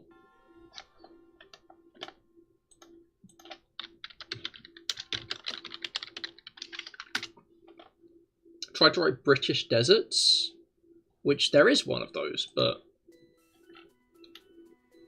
yeah, apple pies and apple crumbles and shit, that's British. That's good. Custard tarts. Eton mess. That is what I think it is, right? Yeah, Eton mess goes so incredibly hard. Like, I'll give it to you, the British, like, not dessert meals. Yeah, desserts, we got spotted dick. Exactly! No, yeah, I'll give it that, like, a lot of British meals they're not that good. Oh, so you're not British, you just know because of YouTube cooking channels. Understandable. I honestly thought you probably just looked up British desserts and saw the first thing in the C section, but you have more knowledge than that, which I do respect. But yeah, like, Britain has good desserts. Well, not... Like, you couldn't say I don't even agree with the beans on toast thing. I don't get why beans on toast is what Americans, like, solo out. Like, oh no, we put a thing on bread. Like, bread is, like, the thing to put stuff on. Like, at some point we realized, wait a minute, we can put stuff on this. And we've been putting random shit on bread ever since. Like, beans on toast? Beans are an American thing. They what? The hell? We did nothing. Wait, is beans on toast American? I think that would be the funniest plot twist. If beans on toast originated from America. Because we could flip that whole narrative on its head. But yeah, no, like, I'm going to continue operating on the whole beans and toast being a British thing, 'cause it's stereotypically British. Wait a minute. You put things on bread? Henry Hines is American. Huh.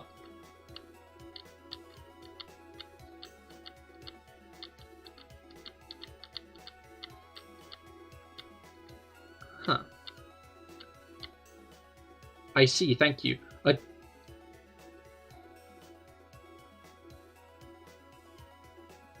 Did you just wait a while to answer, or are you like an hour behind? If you're an hour behind, I respect the patience. If not, understandable.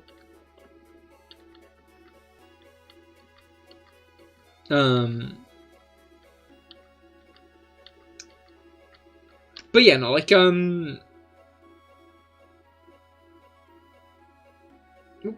baked beans. Henry Hines didn't invent baked beans, though, right? Henry Hines just made Heinz.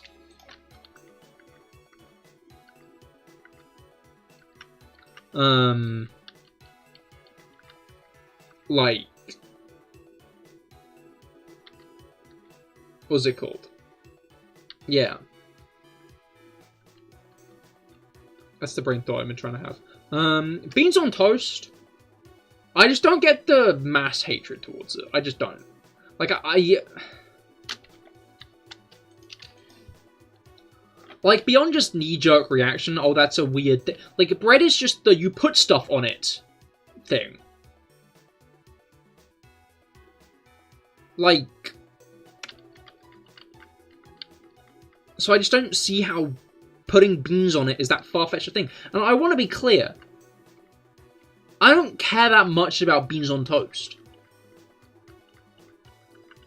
Like, I haven't had beans on toast since I was, like, 11.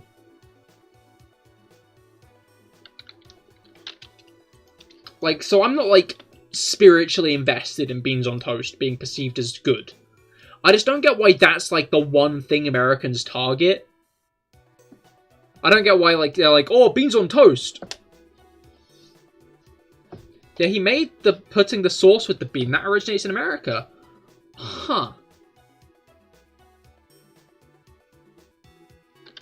Whack. I never knew that.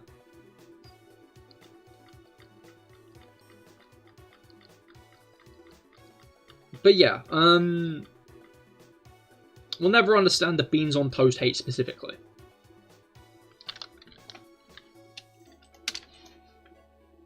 Alright.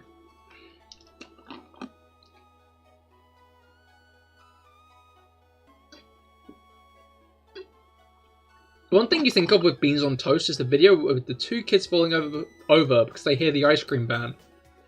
I think they were eating beans on toast. I was going to say, this seems like a very not beans on toast related thing, I'm going to be honest. But I guess it is. I guess I jumped the gun on that one.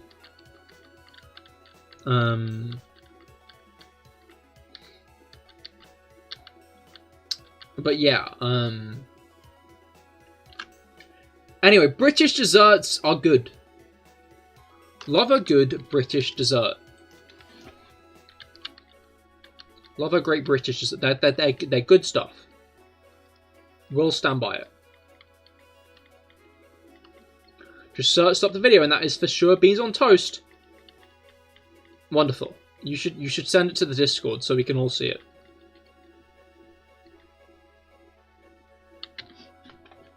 Because who doesn't love the CahirLIVE official Discord server, not fake? Alright.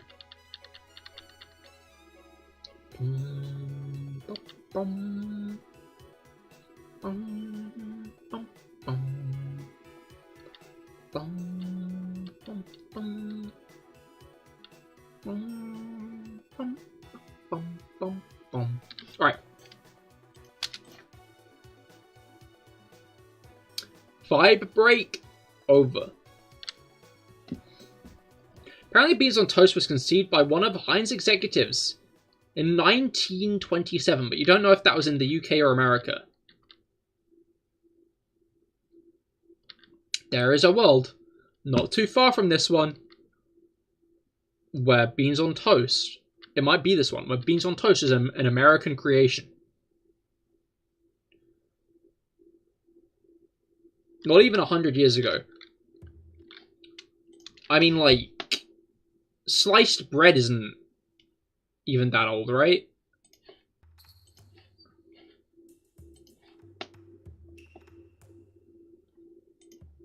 Well, since Heinz is an American company, exactly.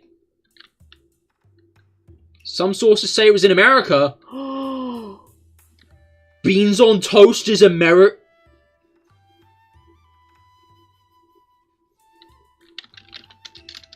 Wait, when was sliced bread invented? Sliced bread was invented in 1928.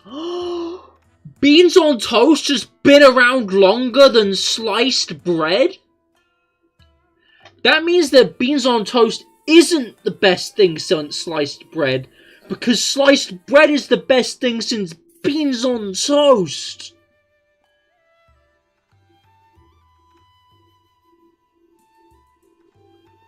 That's like sharks existing before trees or whatever. Exactly. It is exactly like that. That, I mean, it doesn't fuck me up that much. It just means that people used to slice toast themselves back then, eh? Like, it's not like they figured out how to slice bread open then. Boom mindfuck. No thanks, Rob. No, but yeah, that is fucked up. I mean, sharks have been around longer than Saturn's rings.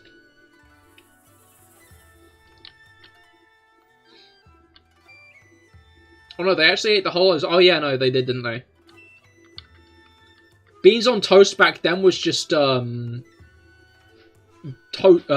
poured over the top of loaves of bread.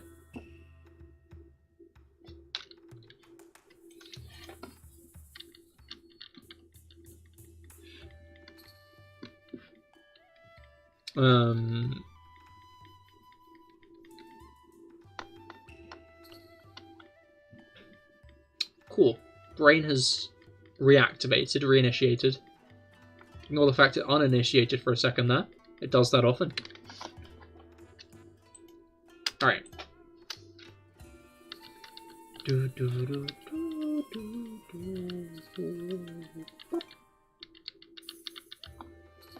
Alright.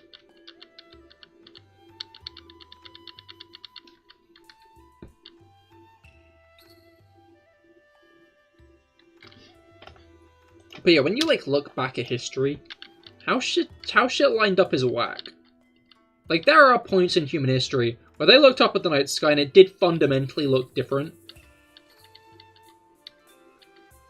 Like, there are stars that have probably been born in the time it's taken for humanity to, like, get to this point.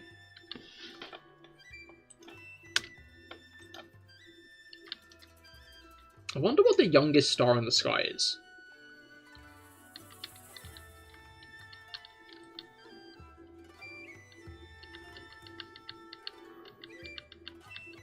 Huh. Alright. Like, there could come a point... I don't even know what I did there. There could come a point where we go out into the stars, find life, and the life, the planet the life is on, is younger than us.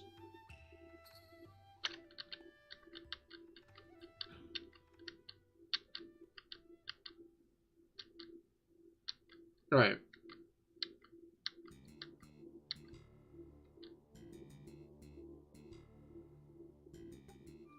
That probably changes somewhat often. The stars in the sky or the weight of a cloud?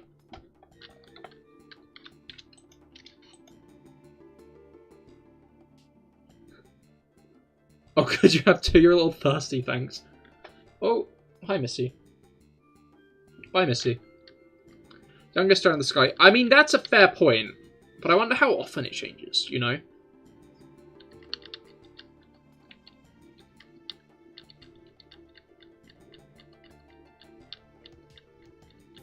Like...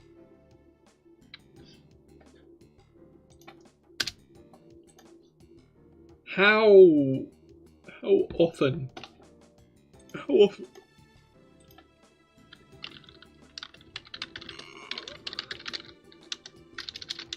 How often are stars born? 7 per year. 6 to 7 per year. We are producing similar numbers, so I guess that's probably accurate. That is not that many. But I guess it is still like a decent amount when you consider like how long stars live.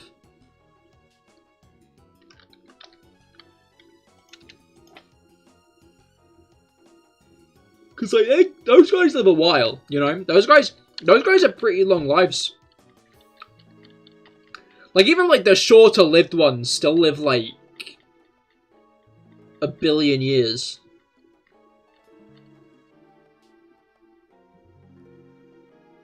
Which is like older than like most people in this chat are gonna get.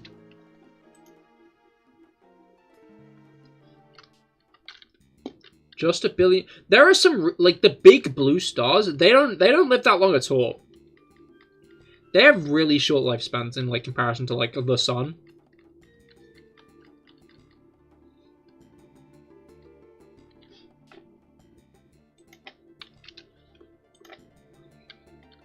Just a kid, really. Yeah, no, it's kind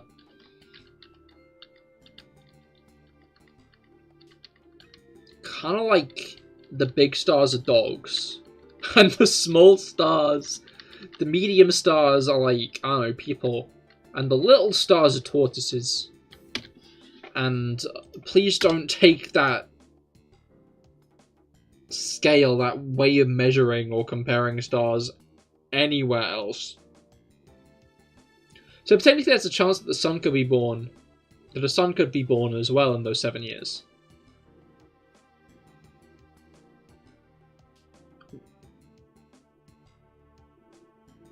What? Do you mean like a star that could feasibly inhabit life later on?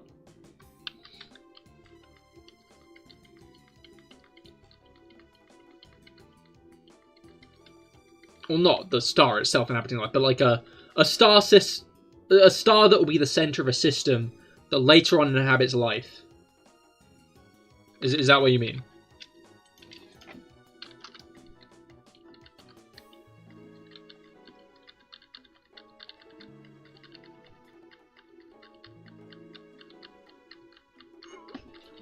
Alright.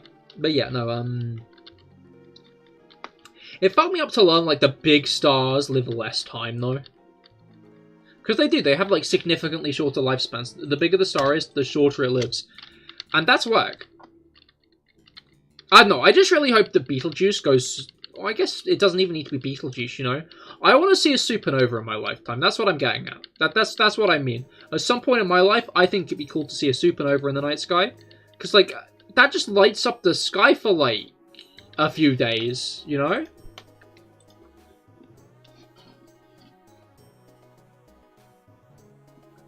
Like, you just get a new fucking thing in the sky to stare at for, like, a few days. That's cool as hell. I want that. I want to see that.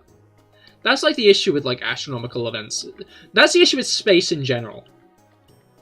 When you count space into the mix, everything takes so long. You know?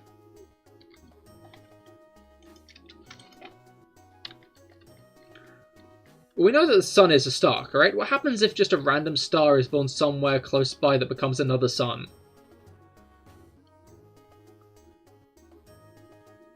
Stars don't just appear, to be clear. They tend to be born in, like, big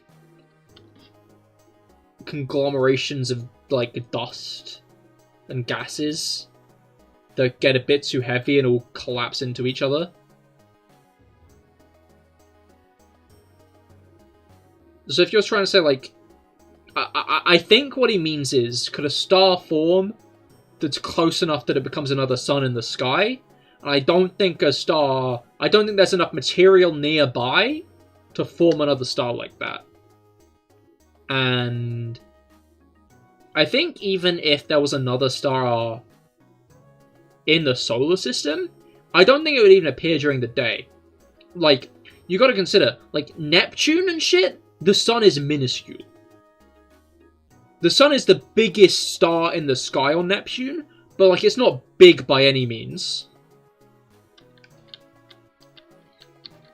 Like, I think if there was a star on, like, the outer reaches of the solar system, like,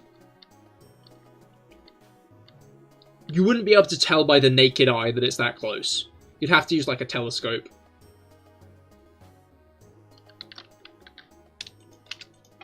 But generally, stars are born in, like,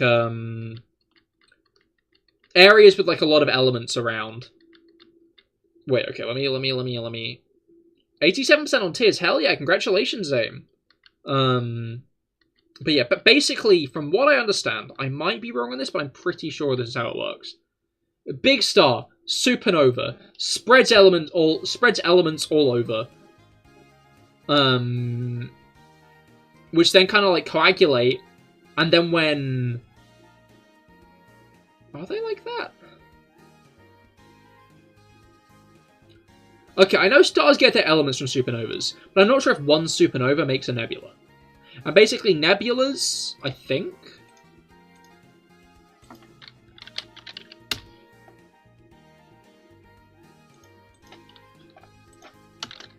Okay, nebula definition. I'm just being given a cloud of gas or dust that settles in outer space. It's visible in the night sky, either as an instant...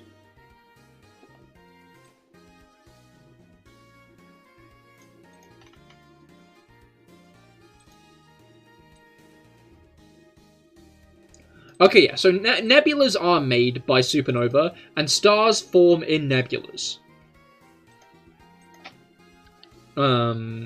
Basically, when enough matter coagulates, it all condenses all at once, and a new star is born.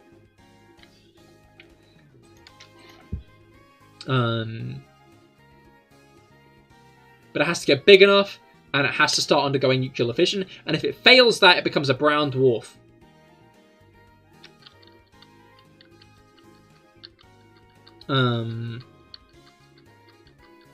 Which is a failed star.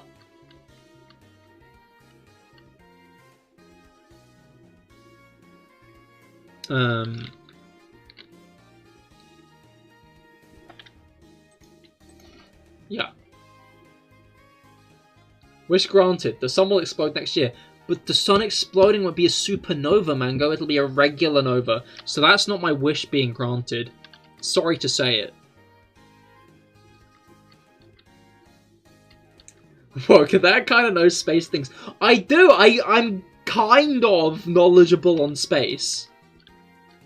I've got a vague, approximate knowledge on space.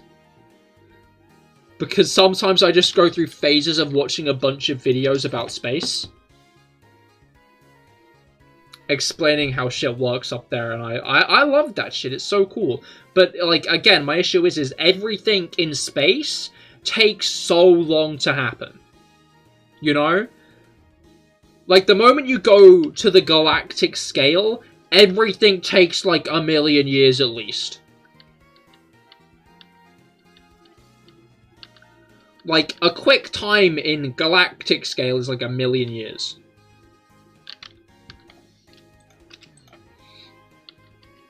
It's bullshit. I want all the cool things to happen in my lifetime, thank you very much. And again, there are some cool things I'd rather not happen in my lifetime. 680 Koroks. Hell yeah, congratulations. That's what, most of the way there. How many of the what's it called ones have you done? Transport Koroks have you done? You're gonna take a break and do more tomorrow? Fair enough, yeah, best of luck. So yes, when our sun dies in a couple billion years, or whatever, it won't really explode exactly. So you send over a few stars to crash into us. Oh, that's useful. And then Rob will get what he wants, which is another sun. For a bit. Before, you know, it crashes into the sun.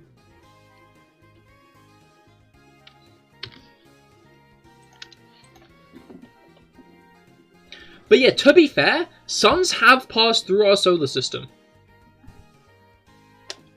Like, stars have passed through our solar system in the past. And supposedly they fuck up the Oort cloud and send a bunch of, like, meteorites hurling into Earth. Well, hurling into the inner solar system. And basically, if you, like, look at the galactic record, there's, like, a period where, like, every few million years, not every few million years. Like, basically, like, there are bombardments of the planet, and, like, you can tell when something passed through the solar system, because, like, 1,000,000 years later or so, like, a bunch of asteroids hit Earth.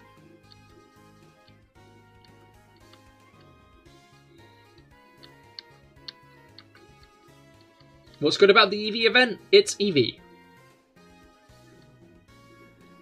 It's EV Day, so they're celebrating. I don't think there's anything particularly special about it, other than the fact that it is the Pokemon Eevee. You too fuck up the Oort cloud when you're bored. Oh, exciting! Can't wait to see the results of that. That being asteroids in the inner solar system.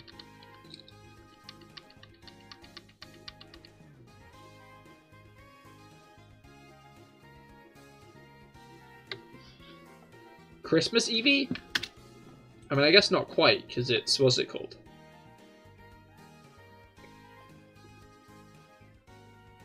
No, it is Christmas season, actually. You're right. Christmas Eevee, indeed. It is Christmas season. You're correct, Rob. Some people theorize that periodical big bombardments things is a real far-out planet. That's another theory. So there's, like, a far-out planet that is serving the Oort cloud in that way. And also because there are irregularities in some of... I think it's Neptune's orbit that can't be explained by Uranus. And also some of the dwarf planet orbits are very erratic. That could be explained by, like, another object being out there. But the issue is we have not found it. I don't know. I feel like there's a decent chance of there being another planet in the solar system, but I don't know if it's this big planet that everybody's talking about. It could just be like another terrestrial planet, like Earth or Mars-sized, that formed out in the Kuiper Belt. Because the Kuiper Belt's another, like, big belt of asteroids, you know? So, like, I don't see any reason that there couldn't be another terrestrial world out there, right?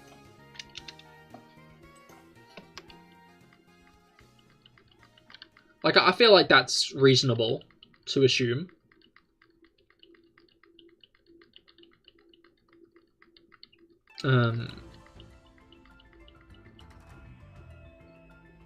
It's all just rocks out there, ain't it? Exactly. Uranus. But, like, we've been wrong about, like... People want there to be another planet in the solar system so bad. Like... What's it called? Back... I think it was the guy who discovered No, Uranus. Or was Uranus discovered first? I can't remember. Was Uranus or Neptune discovered first?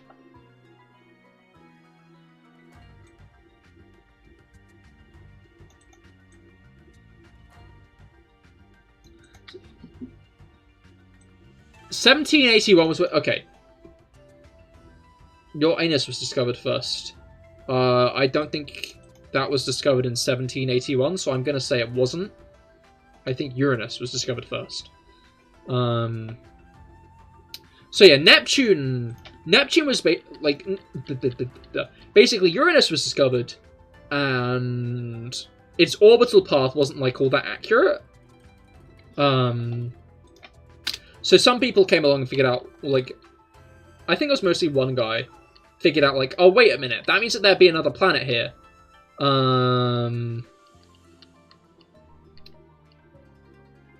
He calculated where the planet would be, and he found the planet.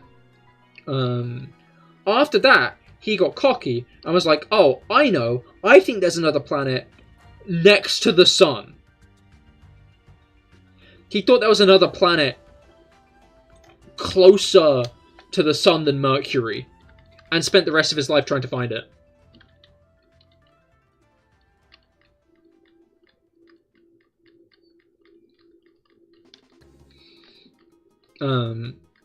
Uranus was discovered, and they were like, ooh, stinky.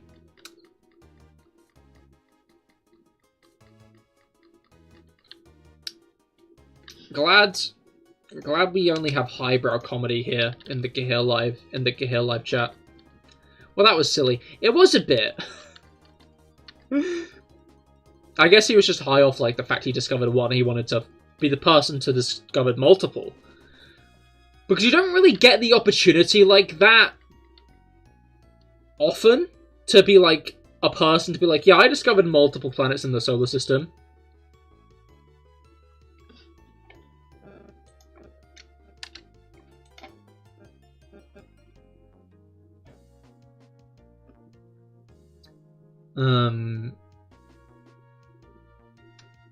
I thought this was a classy stream.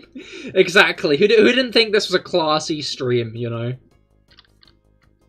Yes, it's a very, very classy, high intellect stream. If your IQ is lower than 5,000, you're not allowed here, actually. Wait. No, wait, my IQ's only, like, 11.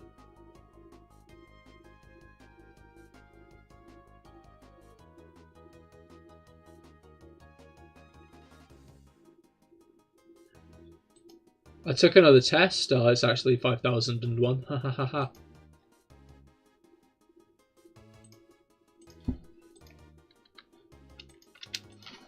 Alright. We're definitely not above unintellect toilet humour. To be fair, who isn't? I can't really slate unintellect toilet humour. I've told this story on many occasions, but I find it funny. Where once, basically, in one class, I did a BTEC, and we were being explained how, like, a BTEC... you got to go, fair enough, Brugger, I hope you have a great rest of your day. But yeah, we were being explained to how BTECs worked, and, like, obviously one of the lowest grades you could get is a pass. or a PP. So me and my friends were at the back of the classroom laughing. After the teacher said that, just trying to hold it in. We could not. And again, that was like almost 5 years ago at this point, which fucks me up. Like that's a long time ago. It's a very, very long time ago. It's half a decade. Not a fan of the passage of time. Not a fan at all.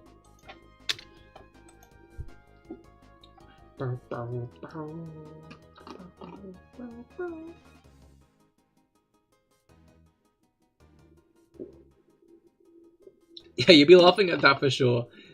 That was funny. I won't lie.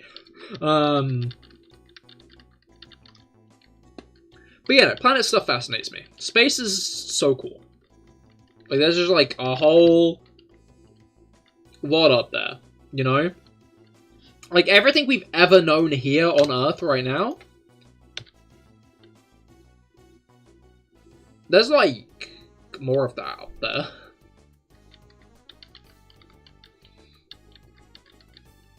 There's a lot up there. And that fucks me up. To be clear, we will be doing Pokidoku at the end of today's stream, so make sure to stay tuned.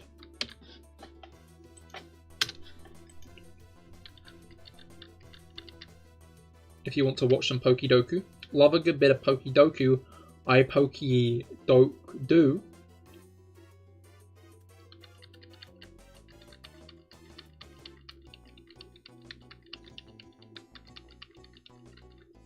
We might hit 3k encounters next stream though, which is pretty hype. Maybe this stream? I'm not going to bank on it being this stream. Next stream, definitely. How Pokadu do? Okay, that's a stretch. There's a bit of a stretch. I'll be real.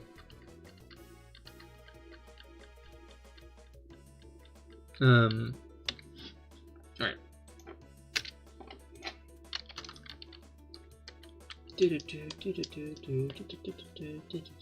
Oh yeah, I found out that there is a code system in Super Mystery Dungeon, but it's not a proper code system, it's only a code system for,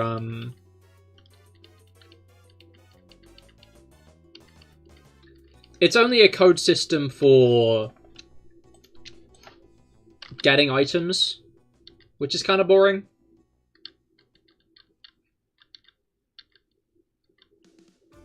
Like, I'm not sure if I just want to get items out of the code system. I was hoping we'd be able to randomly generate missions so I could get Krogunk early, but I guess not.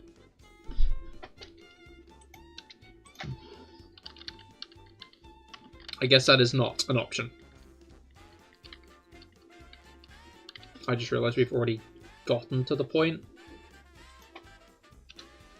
I don't think... Did I double increment there? I hope not. Anyway. But yeah, that'll be continued on Wednesday, so do be sure to stop by on Wednesday for more Pokemon Super Mystery Dungeon, which will be hype.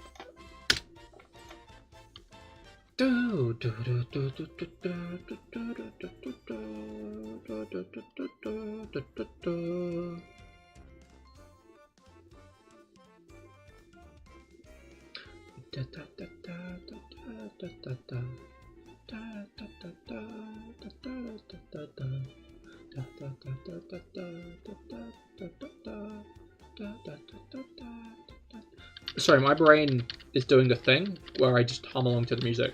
To be fair, this is a good track. I like this track. Big fan of this track.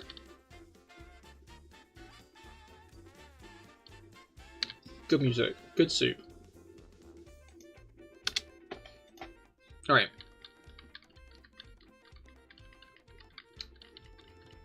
Need to whirl my brain back into gear though. We have a bit more to go.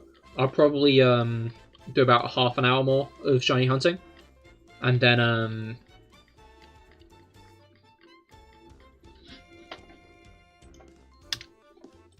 What's it called? I mean, scroll back since you can do that here. I think you did the double increment. Okay, I will not increment this time. Thank you for letting me know. Yeah, that is a nice thing about YouTubers being able to rewind during the stream. So you can make sure you didn't miss the funniest joke ever, if I say a funny joke, you know? Which happens sometimes, maybe. Occasionally I do.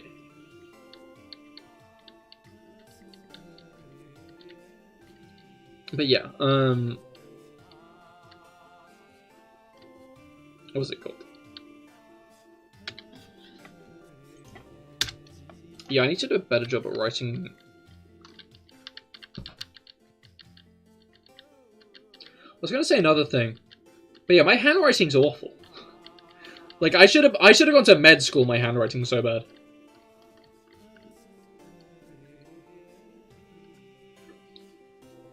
Like, I kind of forgot how bad my handwriting is. Because I went through, like, I went through a long time of not needing to, like, write physically, you know? But, like, I'm now remembering, like, yeah, no, my handwriting is arse, actually. It's just not good.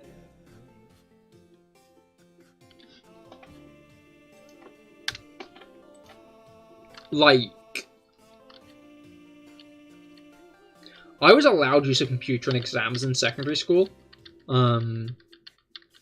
Partially probably because of my dyslexia. But I think in part it was probably just because my handwriting was so arse. They didn't want to have to look at it. Are your hands cold? I don't think so. I think they're pretty warm.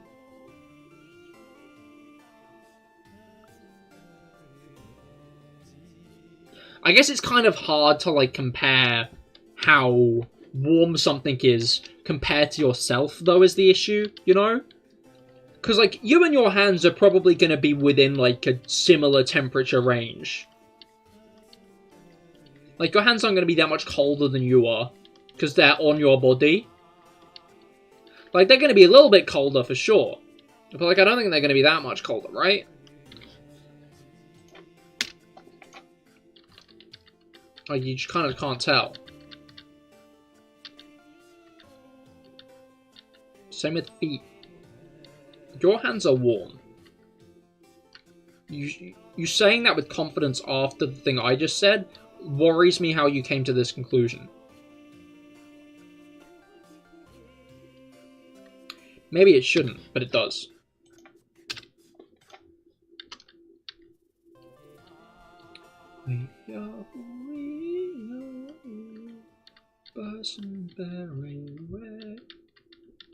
The song ended just as I started humming along. That's bloody typical, you know. It's just unfair. Just a bit redonkulous, really. That is a thing people often comment. What, concerned about how you do things. I feel like you built up a bit of a reputation for yourself, to be fair.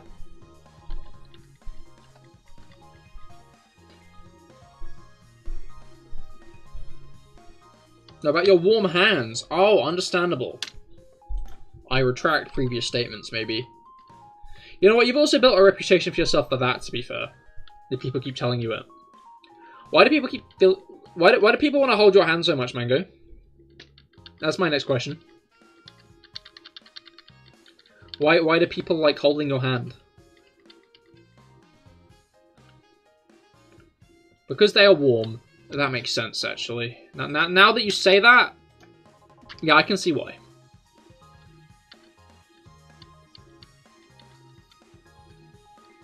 It's starting to make sense.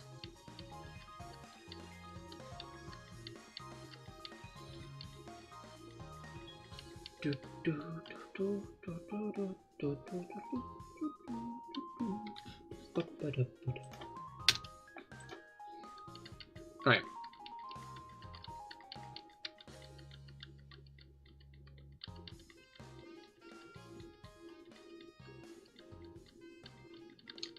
But yeah, before you ask, Oh, but how would they know in the first place? It's quite common to shake hands when meeting people.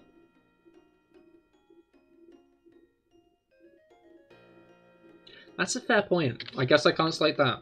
Do you, like, often shake hands with, like, people for, like, business interactions? And I'm like, wow, you have really warm hands. Like, do you, like, you just touch their hand, like, and immediately they're like, whoa! They're, like, recoil. Like, whoa, your hands are really warm. Yes, interesting.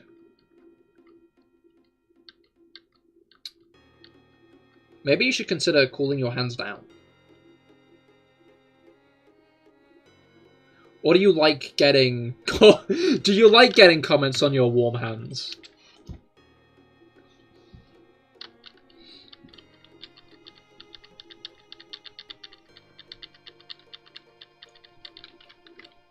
I kind of want to know how warm your hands are now.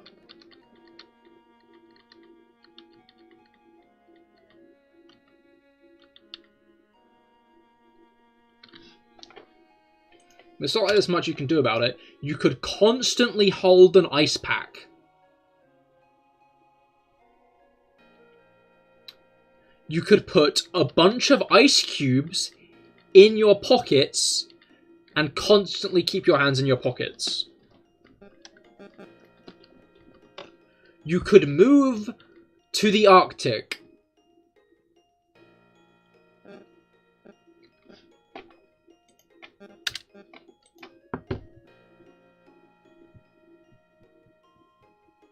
You could cut your hands off and just, like, leave them kind of on the ends of your arms still. Because then they'd cool down. Like, cut it off, wait for, like, the wound to heal, and then just, like, put it back on with, like, tape. And then, boom. Hands are cold. I'm a visionary when I think about it. Like, when I think about it, I realize, like, I'm so good at problem solving. It's kind of insane.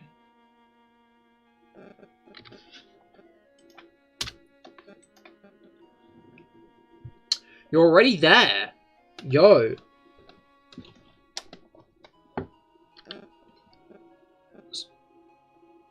Mango, are you Santa?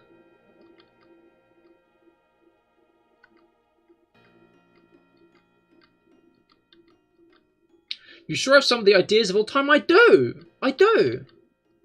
No, but you do know him. Has he called your hands warm? Have you gotten your hands called warm by the big man himself, Mango? Because that'd be pretty hype, to be fair. Yes, obviously. That's pretty hype.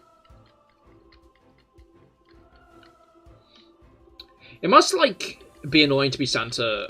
Because, like, people nearby must, like, always, like, come and, like, knock on your door and be like, hey, so, like, I've been real good this year. Can I have my gift early?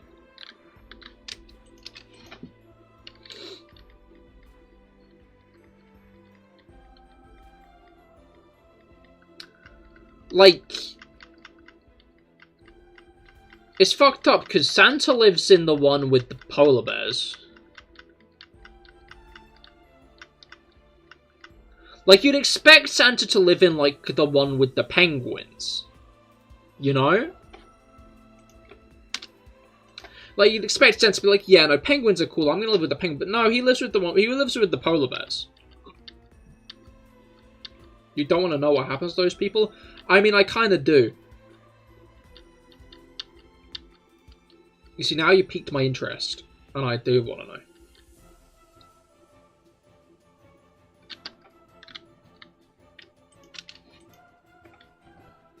Because I am nosy. Alright.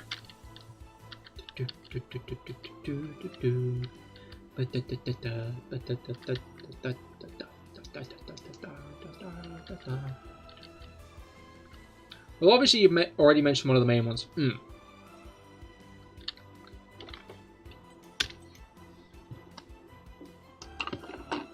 Oh, the polar bears.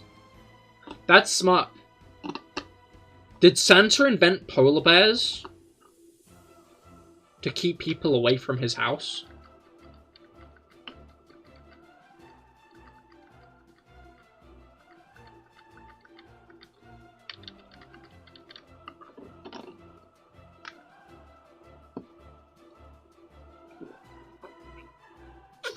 You conspiracy. Polar bears were an invention by Santa. Not sure if he invented them, but it's certainly what's currently happening. Oh, that's why he moved there, actually. That's why he lives with the polar bears, not the penguins. Because a penguin isn't going to maul someone to death most of the time. Probably. Honestly, I feel like if any bird was like...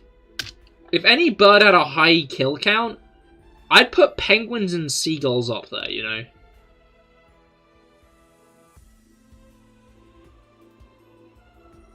Yeah, penguins are quite shit defense. I can imagine that. They like kind of like waddle everywhere.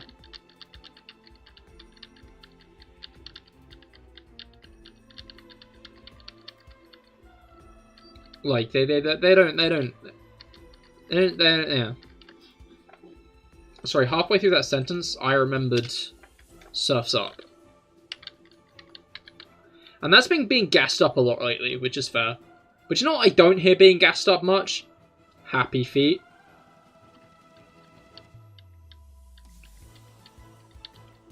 Ice Cube being an exception, I guess. Yeah, but Ice Cube also has, like, an ice cube over its head.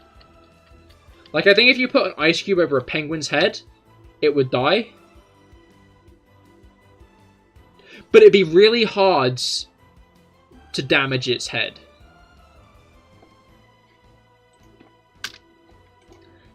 Surf Shark, new sponsor? Unfortunately not. No surfing sharks are sponsoring these streams. Surf's Up. The movie with the penguins, not sharks.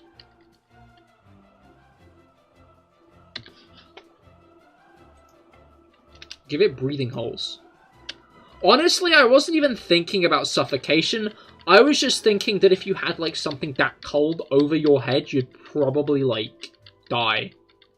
You'd probably freeze to death.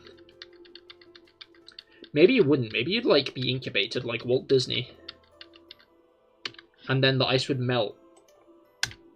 And in 450 years, it would, like, thaw out, and then you'd be, like, back.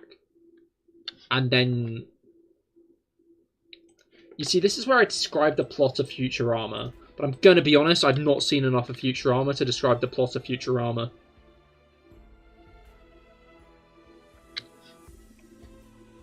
Well, penguins can handle low temperatures well.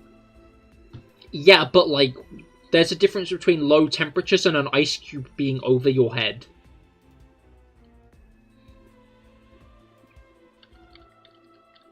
Like, camels can handle hot temperatures well. If I dipped one in lava, they swim in the ice water. That's a good point, actually. You know, maybe I am wrong here.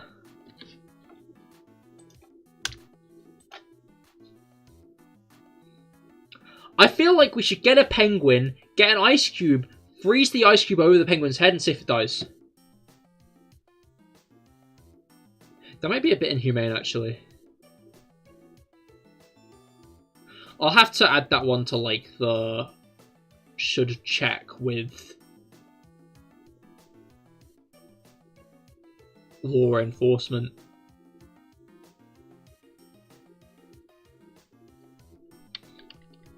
Just to make sure it's not, like, massively illegal or something, capiche? Definitely a maybe, yeah, no. Like, I'll add it to the list. I feel like it could get me in trouble.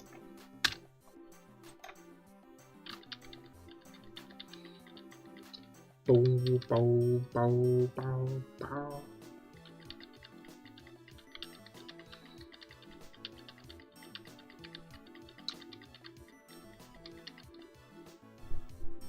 Alright.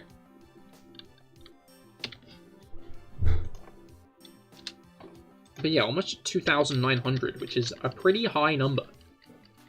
We are almost at half odds, which I think is pretty spicy, to be fair.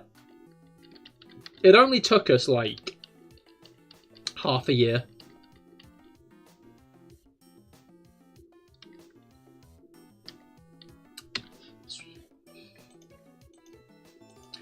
Sometimes I wonder if I should make my shiny hunting streams longer. But then other times I'm really tired by the end of a shiny hunting stream, and, like, I don't think I should. Like... Yeah. It doesn't help that Mondays are the day I get up earliest.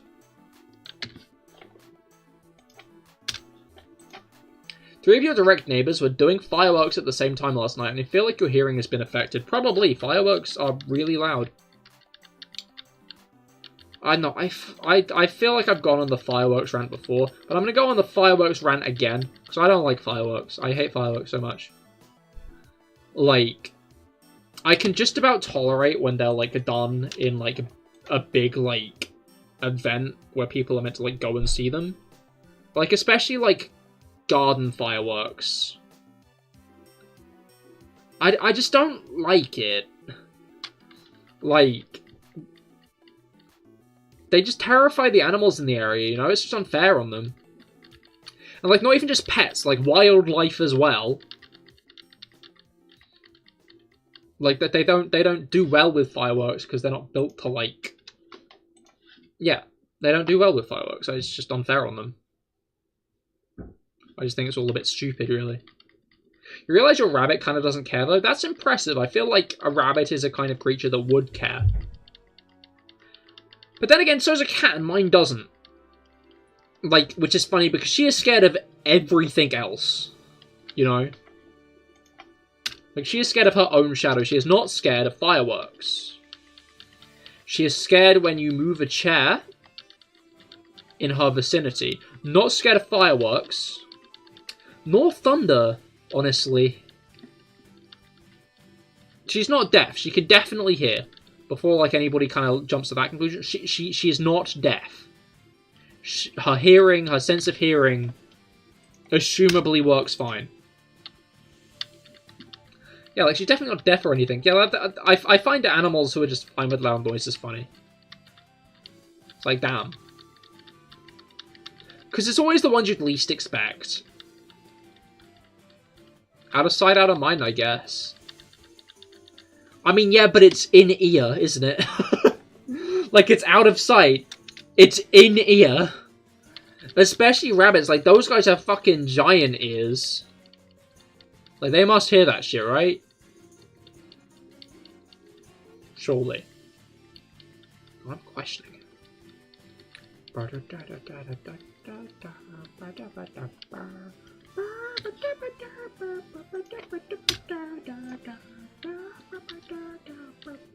Fearless creature, indeed.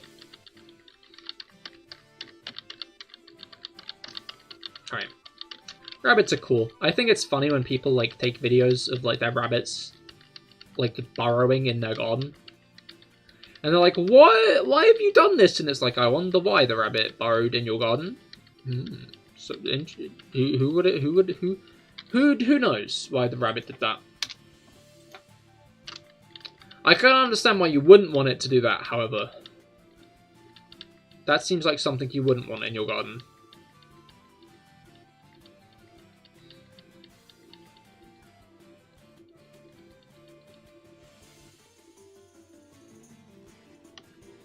Alright.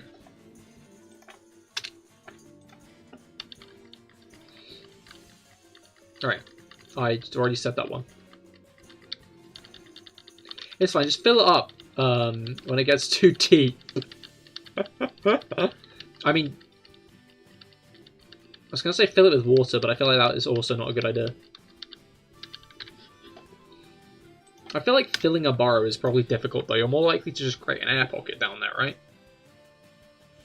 Maybe? I've not filled enough holes in my life. You can take that however you want. You're probably not wrong in it.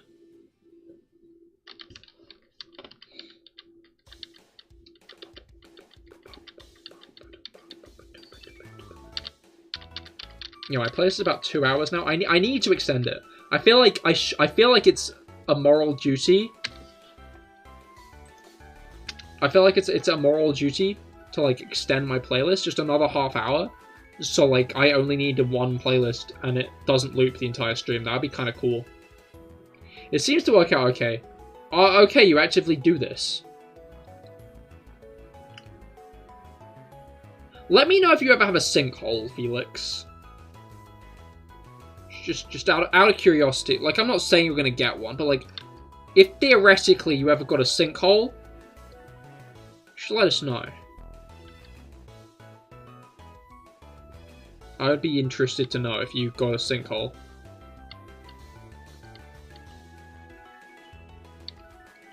I feel like that is something I'd tell people about. Yeah. I just want to make sure, you know. She loves to borrow. I mean, I guess that's not all that, like, shocking of a twist, you know?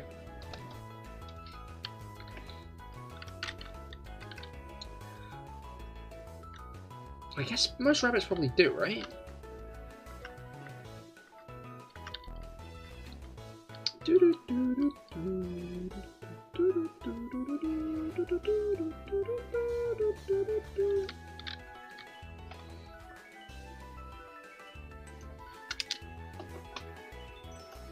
The grass is just one smaller section anyway. Ah, fair. So there's not much room for her to borrow.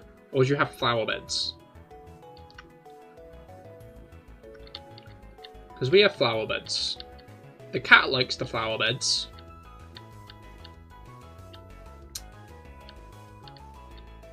For obvious, specific reasons.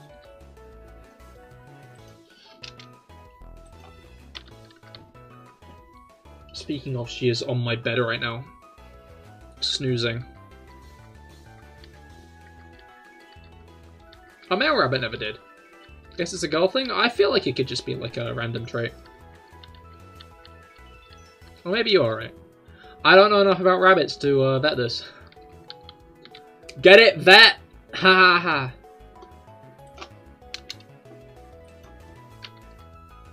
But yeah,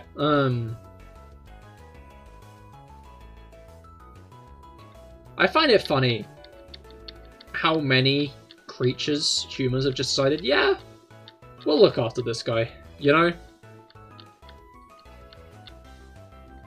Like, it's not even just social creatures. Like, we did cats, we did dogs. Well, no, okay, I'd say we did dogs first. We did dogs, we did cats, who kind of domesticated themselves. We did horses.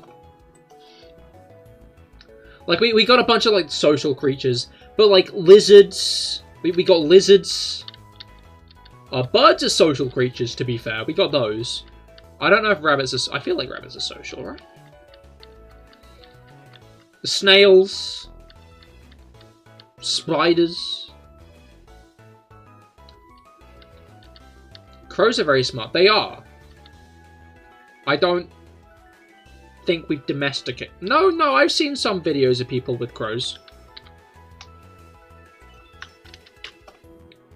Like, haven't corvids entered, like, the Stone Age? I don't know. It interests me, because people are like, oh yeah, they've entered the Stone Age. But, like... I guess they do communicate a lot, don't they? Like... Because they did that thing where, like, people wore, like, a mask and terrorized birds. And then, like, terrorized crows.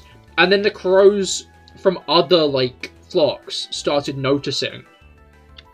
And, like, hating the people, like, in that mask. Because other crows had told them about it. Which fucks me up. Like, we're, like, looking to the stars for intelligent life. We might be cohabiting this planet with, like, hyper-intelligent bird people soon. That would be cool. I'd be hype if that happened, you know.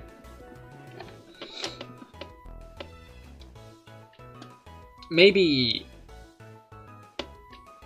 when climate change is in full swing and the human population starts dwindling, like, crows will evolve and adapt, and then all of a sudden their, like, population will skyrocket, and that'll be cool. But that'd be bird people. I think someone has to bang a bird. No. I just mean, like, birds with person. Like, birds at a point where, like, we could consider them having personhood. Because, like, there are debates as to whether or not we should consider, like, elephants and dolphins people. You know? Don't fuck the birds.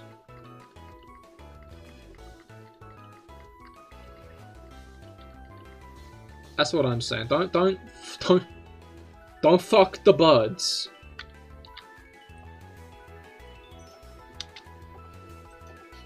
I feel like that's a non-controversial statement, and if it is controversial,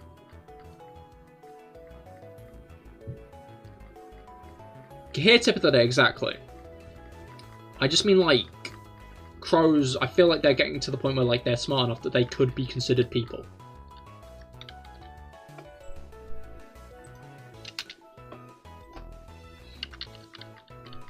Alright.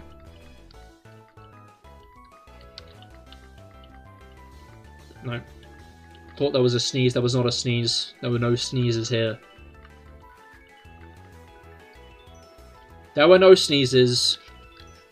Only lies. We'll get to 2920, and then we will call it for the hunt. But then we'll do Pokidoku, so be sure to stay tuned.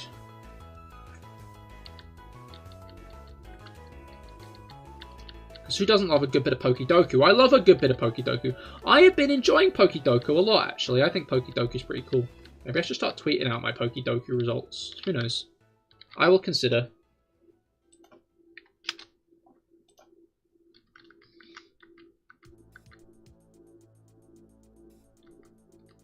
Alright.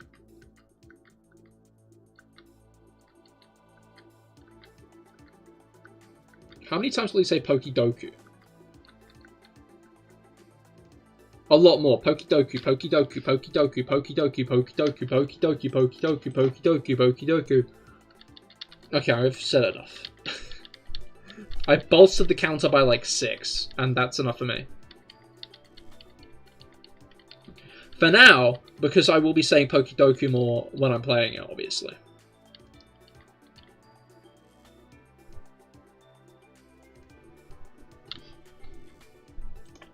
Alright, one more. Uno more, and then we will switch over to Pokidoku. Let's get some drum rolls. Let's get some drum rolls. And you turn around. That's what it's all about. Indeed. Alright. It's not the shiny! Whoa! Anyway.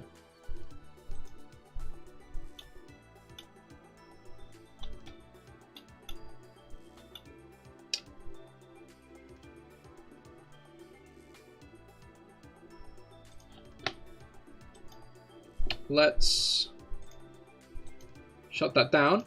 Pokidoku time. And yeah, okay. Alright, so we got Kanto, Legendary, and Mythical.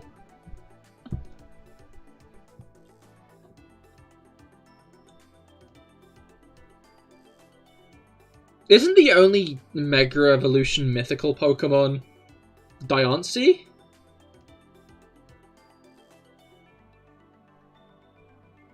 Because, like, Mew doesn't, Celebi doesn't, Deoxys doesn't, Jirachi doesn't. I think those are the only two that gen. Darkrai doesn't, Shaman doesn't, Arceus doesn't. None of the Unova ones. I think it is. Yes. I mean, yeah, I'd already come to that conclusion, but yeah, let's still keep answers till after I've answered them, even if it is like a kind of question like that. Sorry, I should have mentioned that first. Yeah, don't say the answers. Let me figure it out for myself.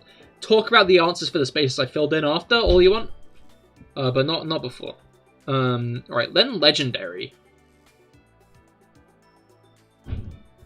which is Mewtwo X, Mewtwo Y, and Rayquaza. I think I'm gonna go with Mewtwo Y. I don't know why, but Mewtwo Y is sticking out in my head. 21%. I feel like that's low, because I think there are only 3 Mega Evolvable Legendaries, right? I think that's the case. I'm, like, pretty sure it's only 3. And then Mega Evolutions from Kanto, which Mega Mewtwo Y is also technically a part of. But we got Pidgeot, Aerodactyl, Pinsir, there are more. Gyarados, all 3 starters, as well as the other Charizard starter. The other Mewtwo, I think I'm going to go with Pinsir. Although, yeah, no, I'm going with Pinsir. 6.8, I feel like that's good. Alright then, we got Kanto Legendary Mythical of Psychic Fighting. Yeah, Psychic and Fighting. There are a lot of Psychic Legendaries and Psychic Mythicals. Like a lot. I feel like Tapu Lele is going to be pretty low. I wonder if people remember that Necrozma ranked so low last time. Because it did. But you know what else I bet ranked pretty low? Calyrex.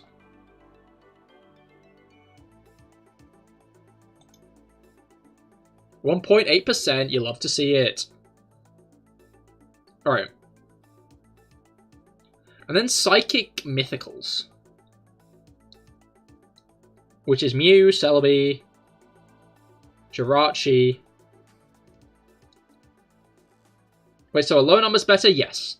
You basically want as unique an answer as possible.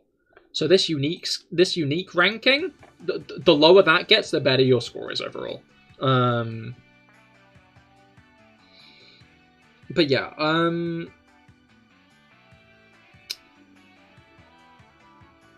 what was it called? Psychic Mythicals, yeah. Mew, Celebi, Jirachi, Deoxys, which has a bunch of forms. None in Gen 4, Meloetta, Victini. Oh, Meloetta's a fighting type as well.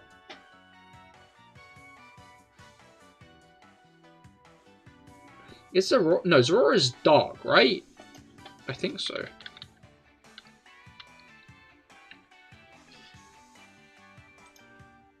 %. There are other fighting mythicals. I don't know if Meloetta is low down on that. Is low down in that regard. I don't want to put Meloetta for the other one. I feel like a lot of people would say Meloetta.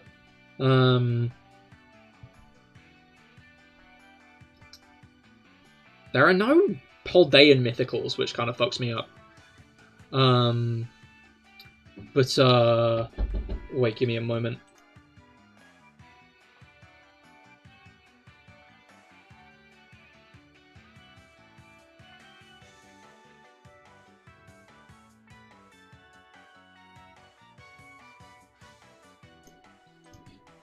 Alright.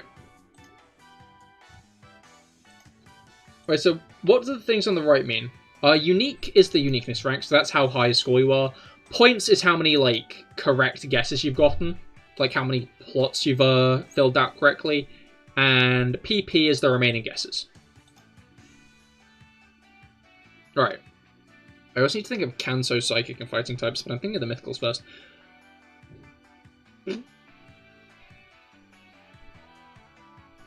Marshadow! I bet Marshadow's much lower on the fighting type thing. Shit, I should have thought of Marshadow. Fuck, man. Okay, no, that's fine. Meloetta's still a good guess. Marshadow is probably a better one. Psychic. I don't know why my gut's saying Jirachi. Or I guess I could go with the Deoxys form. No, I'm gonna go with Jirachi. Oh, Keldeo as well. Yeah, I'm going to go with Jirachi, I think. 13%. That might be high because there are a lot of Deoxys forms, to be fair. I feel like one of the Deoxys forms is probably at the bottom, but I didn't want to risk one of them because one of them is probably more popular than the others and is, you know, higher up on the list. Right, then fighting legendaries. No fighting legendaries in Gen 1. None in Gen 2. None in Gen 3.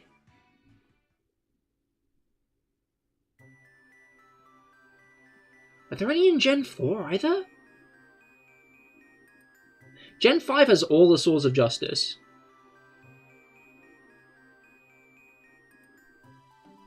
Gen 6 has nothing again.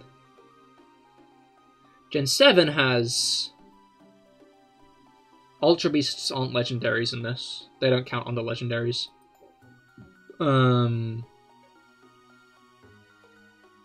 So it also has nothing. Sword and Shield has Zacian and Zamazenta.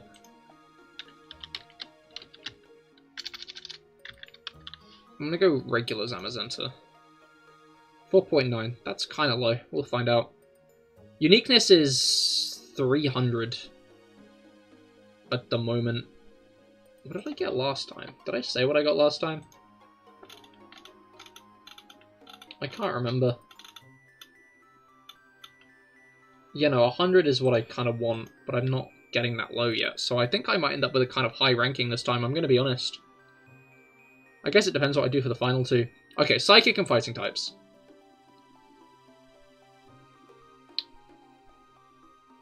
There are a decent few Psychic types in Gen 1. There's Abracadabra, Alakazam, Drowsy, Hypno, Starmie, Slowpoke, Slowbro, Executor, Execute. I'm gonna go Execute.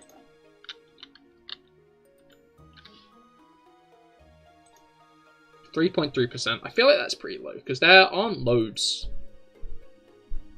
I guess if there's... yeah, if there's 10, then there's, like, a possibility for all of them to be 10%. And then Kanto Fighting types. Not a big fan of that guy. That's fair. I just remembered he's Psychic type. Yeah, Kanto Fighting types. We have...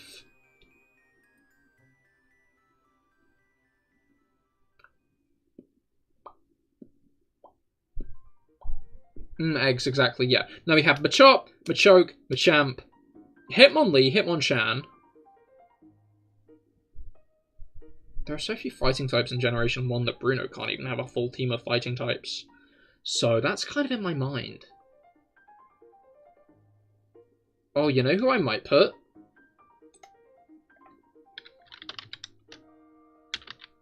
Oh, Primate is also another one, but I'm going to put Mega Mewtwo X. This is a risk, but I'm hoping since everybody will have thought of Mega Mewtwo X in other categories, 3.6%. 175. That's pretty high, I think. Oh, it's not! The most unique is only 145. Just Gigantamax Machamp. Oh, that's what they put. Hitmonlee was the most popular. Mega Mewtwo X. Mega Mewtwo X was the bottom. I was right. Oh my god, I feel so vindicated. Marshadow was the top of this, and then Meloetta was the bottom? Marshadow was the most popular? I was so sure it would be the bottom. They put Victini. Mew was obviously the most popular. Jirachi... oh, all the Deoxys were at the bottom. All of the Deoxys. If I said Deoxys, I would have been right no matter what. Obviously, Mega Diancie is the only one. They put Mega Mewtwo Y. Did I put Mega Mewtwo Y? Yes. Oh, the Lattes! I forgot about the Lattes. Okay, Mega Mewtwo Y was the least popular out of the three I thought were the only Megas. I just forgot about the Lattes. Charizard X was the most popular there. Who did I put again? Mega Pincers, who was 6.8. Least was... Mega Gyarados was at the bottom? Like, I know I said the, like, thing where I'm pretty sure, like, a lot of kind of middling range... No, a lot of the most obscure Pokemon end up higher at the top, and a lot of, like, the middle range... No. So, like, there's the most popular Pokemon who tend to always get first place, and then there's, like, the tier below it, who always tend to get lower down than you'd expect, because the people who are most likely to put them think, oh, wait, no, other people will have put that, so put them lower. But I wouldn't have put Gyarados in that category. I can't believe Gyarados was at the bottom. Along with Gengar. Well, you have played 136,000 games of this game. Not quite. This is just people in general. Mewtwo is the most popular Psychic Legendary. Who did I put? Again, Calyrex. Okay, no, the Necrozmas were again close to the bottom. I should have put Monkey Dory again, fuck. Yeah, I'm surprised that Necrozmas end up so low. Oh, you just played like 100 more? Yeah, no, I'm actually really quick. I find it funny that the Pokemon Go Hunter, is Kanto, not Kanto. Kanto, not Kanto. Kanto. In fact, 3 Mewtwo's, I want to point out, actually. Three separate Mewtwo. Oh, I put Zamazenta here. How low is Zamazenta? Zamazenta was above Zamazenta Crowned. And above the Urshifu Gmax forms as well. Wait, no, Zamazenta... Wait, no. Yeah, Zamazenta was above... Zamazenta Crown being soloed down is... That fucks with me, what the hell? It's always interesting seeing, like, the results of the puzzles, though. I do love a good bit of puzzle results. It's always interesting seeing what people put. But yeah, thank you all for coming. I've had a good time today. Do love a good bit of shiny hunting. Obviously, on Wednesday, we'll be doing more Pokemon Super Mystery Dungeon, so I'd highly recommend checking that out. We just unlocked regular rescue missions, and also we'll be able to get partner Pokemon soon, so I'd highly recommend checking that out. But yeah, I hope you've all had a great time. I certainly have, and I do hope to see you all on Wednesday. Goodbye and good night.